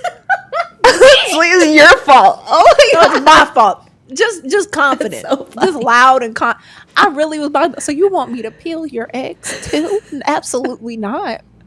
You will learn right now. Come on. But real talk, I don't know what's going on with my boiled eggs. Like, how come mine are not? Even though, like, I shocked them in the ice water. Yeah, Grandma was definitely an angel for peeling that for him because that's a lot of work for me. I'm like, I keep getting dents and marks. I'm like, I can't peel this. Yeah. I'm like, how are they doing it? I know the whole like shocking thing. And I'm like, mine looks so choppy. Like, I'm working on it too. Mine's all ugly. I'm working on it. That is hilarious. So that funny. Night that he made you the dinner. Day. Yeah, I was going to say this was decades ago then. Your first time eating with him, that making you the most economical meal that was great. Was surviving beef off and of. Yellow, baby. Beef and yellow. Didn't try not a bit of it. I was like, absolutely not. But this was good that night. Was that the only thing? Excellent.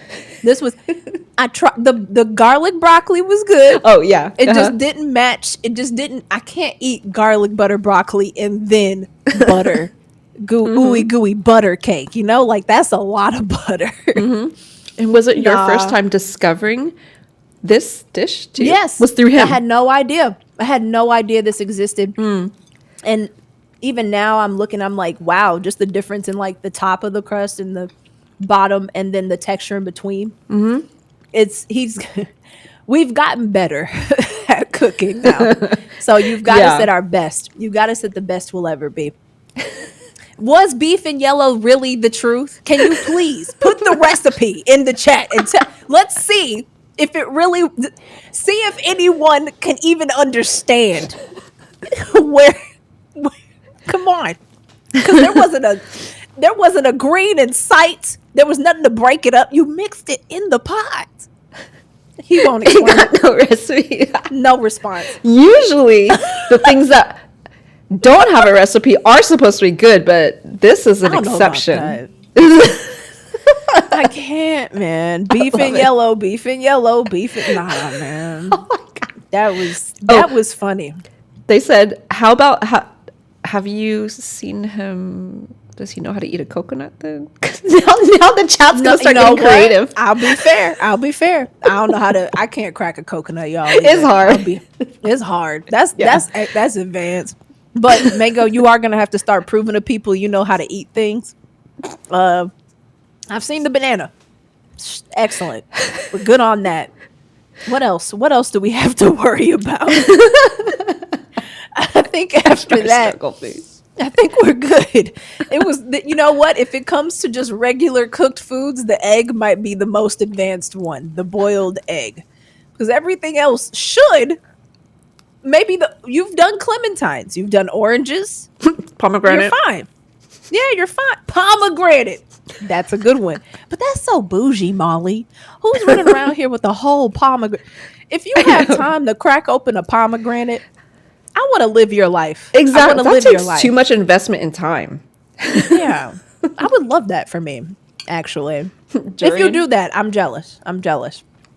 I just don't have time. I go and get the little can, and I'm just like, let me just get this. Yeah.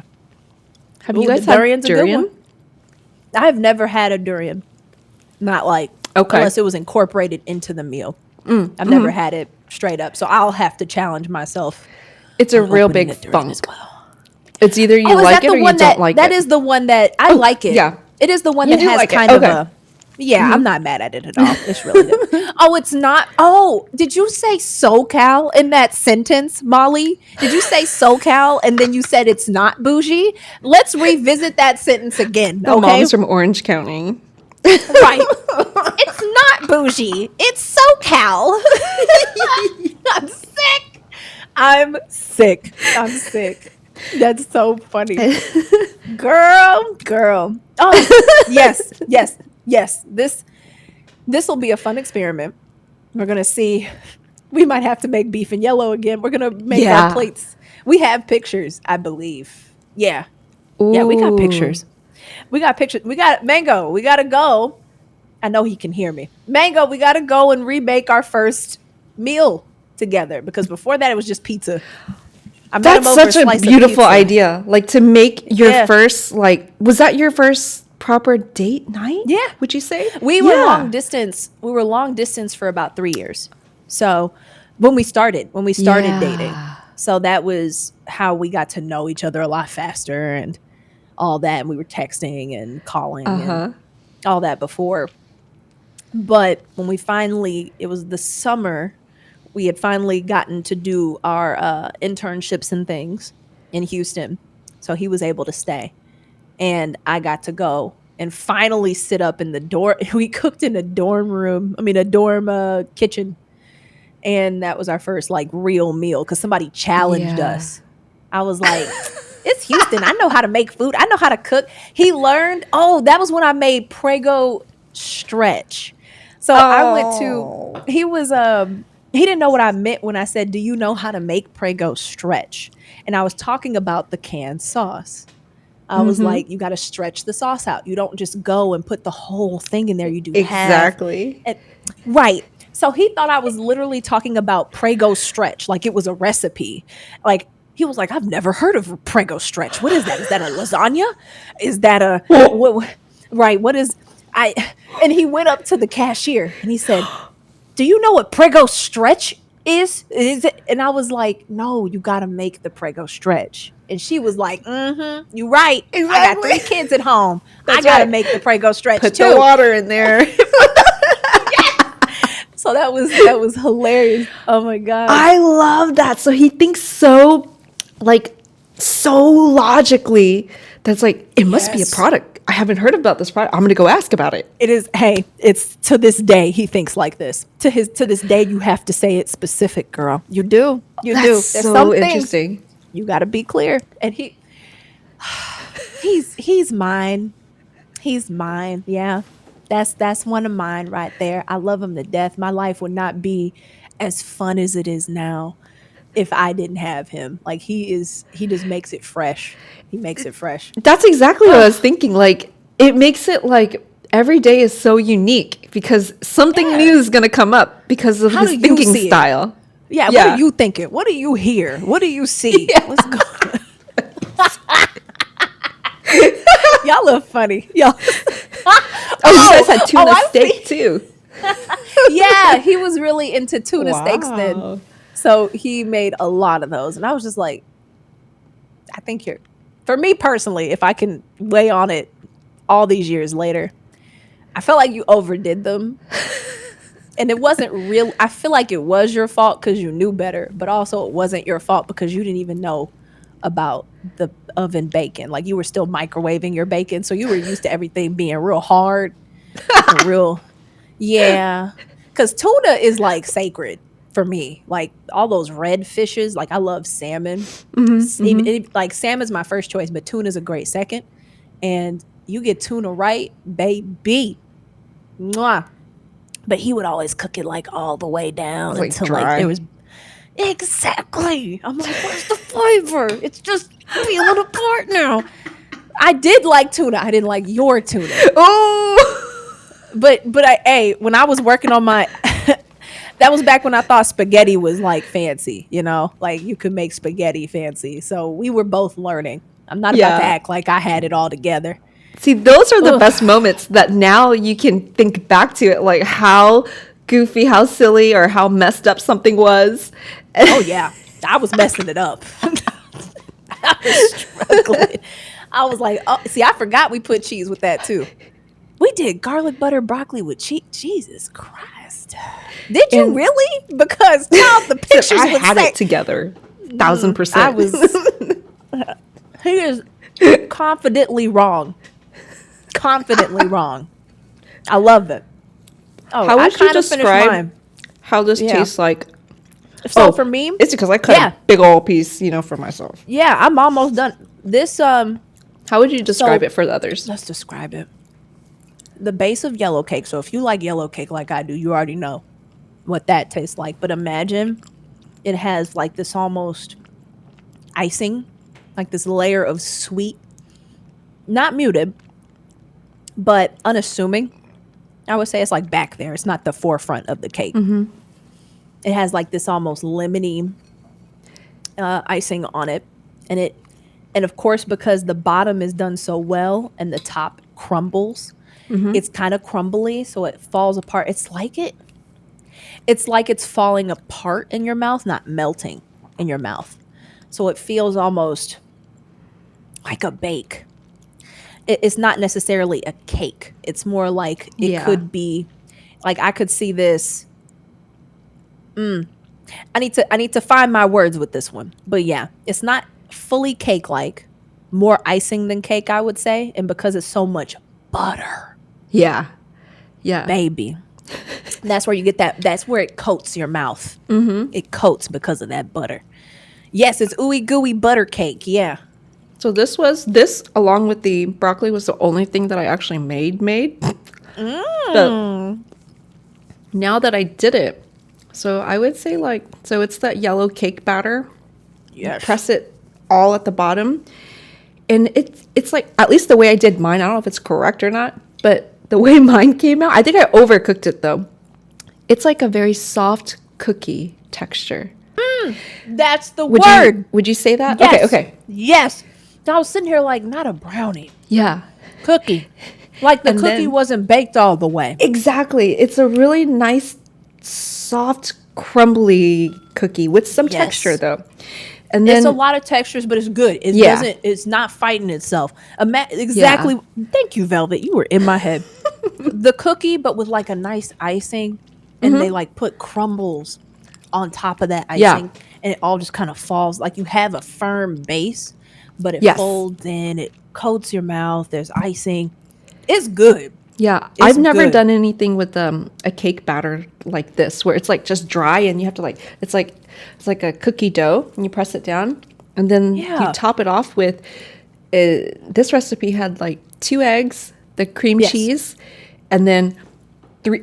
It called for 3.5 cups of powdered sugar, but I only used We sprinkled it. like 2.25, Yeah. maybe. No, used less. 1.25. I kept tasting it like, I think this is gonna be too sweet for me. Exactly. So I this used that less. lemony, yeah, I always use less.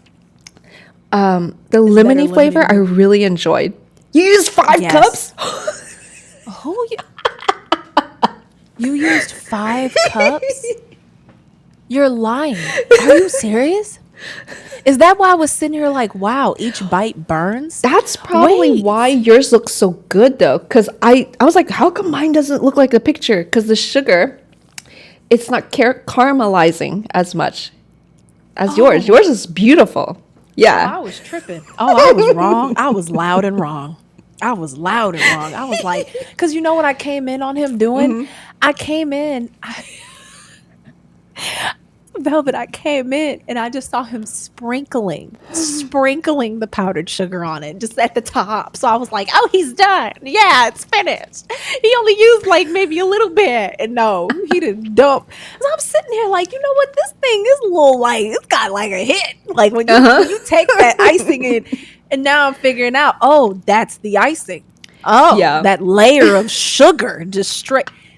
I didn't even do that for me. I'm like, I don't think I can It use was any more good. sugar. But it's I so will much not better eat- with it. So much better with I it. will not eat this amount of sweets for the rest of this month. Like that was enough to carry me. Yeah, I have for to the cut up month. the rest and like freeze it.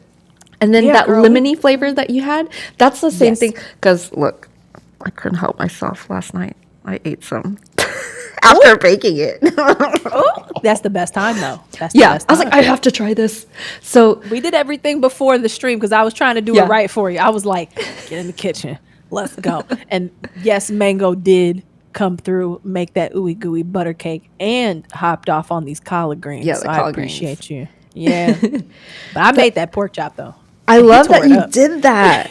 I need to learn how to make these things. So I like these challenges that you gave to me, like do this, do the broccoli this way, shake it up.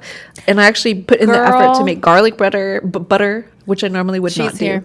Yeah, no, let's talk about it. No, with the other secret with these you cannot eat this. I know she's usually not particular about human food, but she gets curious from time to time. Uh-huh. She is stepping on my key. Come on, girl. So the other thing you should do with pork chops, make sure you don't get it too hot. Of course, make sure make sure your flour is seasoned, because the recipe that I've seen online with some of these pork chops, they'll just Yeah. do plain flour. And I'm like, That is a sin. right. Even I'm I like, know that, come on. and I can't do it Right. correctly.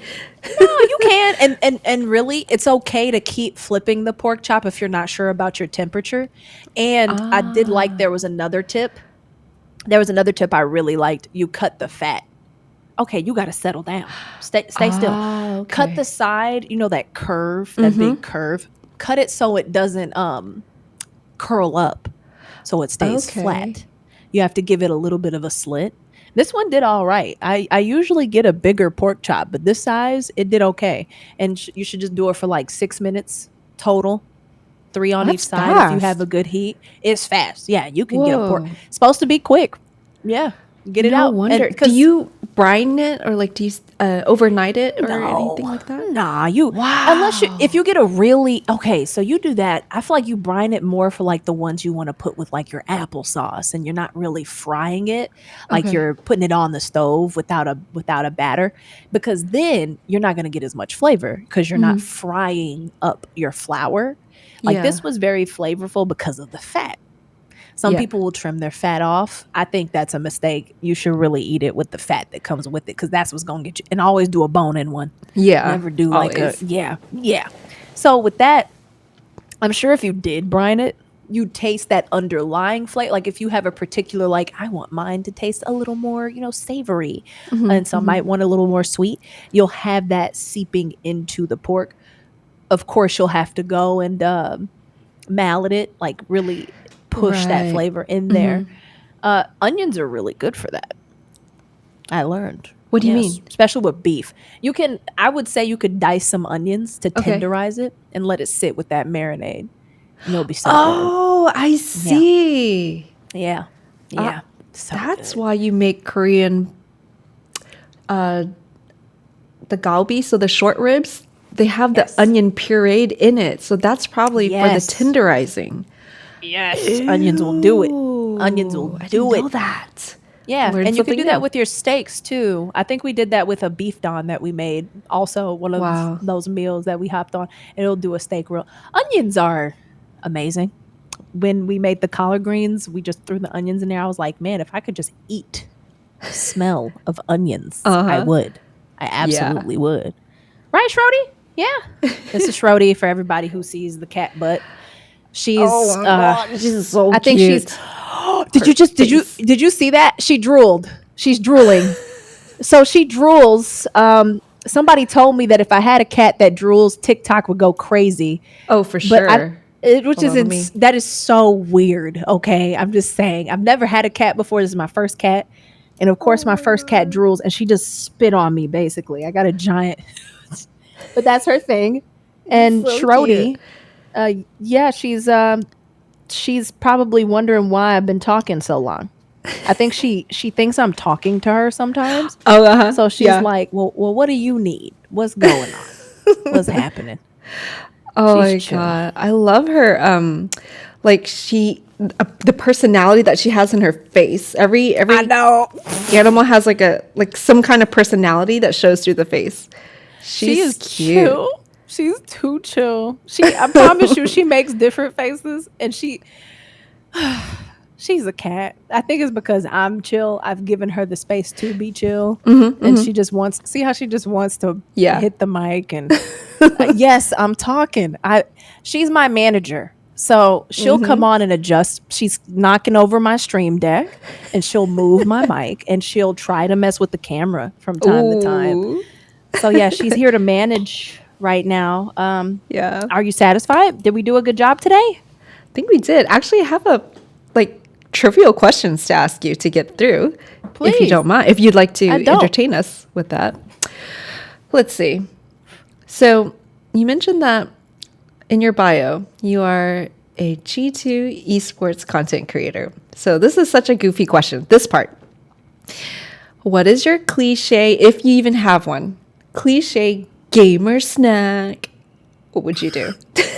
Girl. So stupid. No, it's not stupid. So I'm kind of like, I kind of wish I kind of wish I didn't turn on my chat notification to notify my peeps in here. You know, we like to bring on the Cocoa Puffs, or there's no in between. It's either that or I'll go and get like some blue cheese. Like I'll just go get. I am a cheese fiend, so I will eat just straight slices of cheese. The blue cheese? I'll hide it. Not just the blue cheese. Okay. Pepper jack. Oh, okay. Cheddar. Okay. Yes.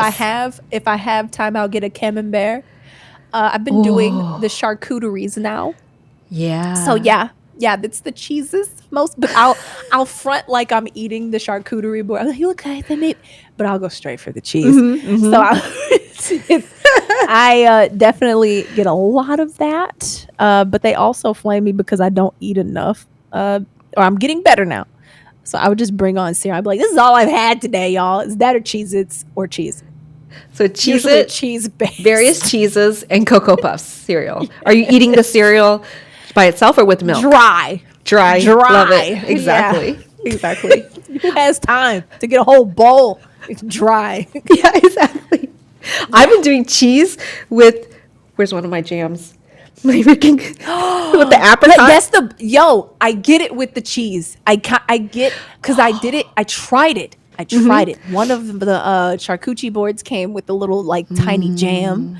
And I was like, this little apricot one's kind of cute. Okay. Exactly. Okay. And it's the most neutral with a cheese. Give that a try. Like, yeah, the brie and jam. Exactly. Perfect. It's perfect. So now, these are just fun questions. About it, yeah. What would you, if we could get maybe it's not, okay, either it's a table for 1,000 or it's, you have a place to just host a big old thing. What would be the perfect Twitch Women's Guild supper? What would be on the menu? What do you see? Do you like the ooey gooey butter cake? She doesn't eat anything. Look at her. She doesn't eat. She's very interested. That is crazy. You like sugar? Okay, well, because Shrody basically anointed it, we have to have the sweetest of, I would just say yellow cake. I would just back it up because I have to be there. Yellow cake. We have to have a nice, simple yellow cake just for dessert. And you're talking about a whole meal.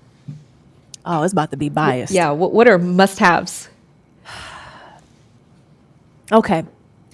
We'll do the simple appetizer, entree, and dessert. Let's do that. Just keep it simple because I can go all day. Yeah. Appetizer, we have to start with something like prosciutto and fruit-based. I think a nice, prosciutto, blackberry, strawberry, rose setup. Everybody had their own because I don't like that shared charcuterie thing. Oh, I have know. your own. Right. And you can just pick whatever you like out of that. Just having a nice assortment is a great appetizer, a great starter. And then for the entree, oh, child. So I'm just going to have to throw it out to the wind because this does not match. It's not the beef and yellow, is it? That's what it's chat not said. the beef and yellow. I promise. I promise. It'll keep the cost down. I'm sick. I'm sick.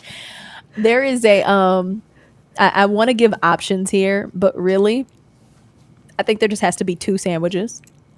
So you have a nice starter with that charcuterie board, basically, and then you have either a nice fried chicken sandwich, Ooh. which season that up real good, make it look real elegant, slice the ends off so there's no like awkward flying pieces with a nice so there's a nice coleslaw, like almost succotash on top. It doesn't taste like the like regular coleslaw. Mm-hmm. It's a little more sharp, it's a little more fresh. Not as cooked down. That's what it Yeah. is. It's not as cooked down. So good. But then you also have the other side. There's like a Texas redfish sandwich. So it's got cheese. It's got red snapper that's fried to perfection. And it is heaven. It is actual heaven. It is one of my favorites. So I wanted to give y'all options there. And then, of course, dessert. Shrody just said it's got to be a yellow cake because I've never seen my cat go for a dessert ever in my life. Like, this is life-changing right here. You like human food? Okay. So a whole mishmash of stuff. I love But I it. feel My like to mouth is cover the watering way- at the what do you call it? Texas fried fish Yes. sandwich? That redfish sandwich, Whoa. my God. Everybody has to experience it. Uh-huh. It's so good. And yeah, I figured me personally, I'd love to have like steak options. But I feel like if I'm thinking for other people, we tend to lean away from that. So I'm like chicken, I'm like, yeah, poultry and seafood. Perfect. Yeah. No shellfish. People are allergic, but I got you. Wow, so thoughtful and hearty. That sounds good. That would be the bites. Yeah. Yeah, Perfect. exactly. Little bite size. Yeah. See, that's the table for, I'm just making up a number. Table for 1,000. That's what we're going to have. That's cute. That's And it. then, okay, so final meal. What is the one last like must have treat, or is it a meal? Crawfish. Period. That's always going to I be like it. how fast. It's just facts. Like How it has certain. everything. Yep. It is the perfect social meal. People always ask you how you eat it. And it's you can make it so many different ways. Mm-hmm. And I love how satisfied I get eating it. And I always want more. So am I really satisfied? But the flavors are unlike anything else. Mm-hmm. I love it. Like there's certain things. I think it might even be the crawfish seasoning at sometimes because I went to a restaurant. It had like, you know how they do like a single bite. They're like, oh, the chef wants you to try this, blah, blah, blah. I'm like, I'll try it. And it was just like a hash brown with like vegetables and like they had clearly like seasoned and cooked it. It tasted just like crawfish seasoning. And I was like, so you have to bring more. You have to, because I will get up from this table and I will find the chef. I would like another. Yeah, it's something about, especially, I would say, I have a soft spot in my heart for Viet Cajun. And I would love to go to China and experience their form of crawfish as well. Because somehow seafood and fried chicken, all that just gets better when you get out of America. But But out here, I'll always have a soft spot for Cajun crawfish because they dip it in there and it stays in there and absorbs it, and it's just unlike anything else. The place I went to, like it comes in the bag. You eat at the table, and you always have to like Yes. re-dip it. You twist it and then Yes. you re-dip it in there. You got to. And there's like there's nothing wrong with that either because it gets on your fingers and then that like helps. Like it gets better as you eat because you get deeper in the bag and then the salt you can't avoid it. And that's good too.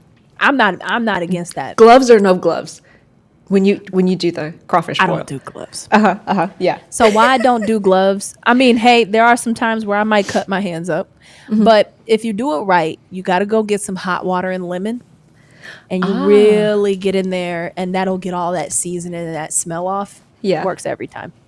Yeah. Wonderful. Now our final question, because where sci-fi is quickly with each even just year, even 6 months, just depending on the progression, sci-fi is quickly becoming very, very real these days. So yeah. as we start springing forward into a future that's filled with like AI, and we're possibly merging with robotics, because it kind of already happening with the prosthetics, how it's connected to The Samsung certain rings. nerves and your brain. You can actually Yeah. move the hands. Yeah, and that too. So Yeah. once we actually progress towards that future, it's a matter of like when, not if. If you were still alive at that point, would you, if you were given the choice to still have the pleasure of eating, or to, no, I don't want that sense, I'll be fueled with whatever resource will run our body at that point. Ooh, What would you that's choose? a good question. That's a great question. Okay. I've never had somebody pit this against me, because I've always said if I ever had a superpower, it would just be to stay on. Like, if I could just stay on, I would. I would just, like, I don't have to sleep. I can just be on. Because I would, sure, having the choice to dream, fine. I think that's the point of the superpower. If I wanted to dream, I could. But if there was a way to like solar charge, or if I just drank enough water, blah, blah, blah. But pitting it against eating, then I have nothing to live for, because my life is around food. That's why I wanted to stay up in the first place, so I could really just enjoy having the time to do the stuff I wanted to do, and half of that is eating. So yeah, I'm gonna have to stick with eating food, because if I can't have my augments and eat, what is the point? I mean, like, if there was a world where I didn't have to, like, it didn't fill me up, but I could still taste it, then yeah. But if I can't even nah, hang it up. We didn't do a good job. Exactly. We did not do a good job. I don't know what the programmers were doing behind the scenes. Whoever messed up that commit to the code, I don't know, but they need to try again, because there's no reason, none, why we can't eat. Yeah, I can't replace it. Love it.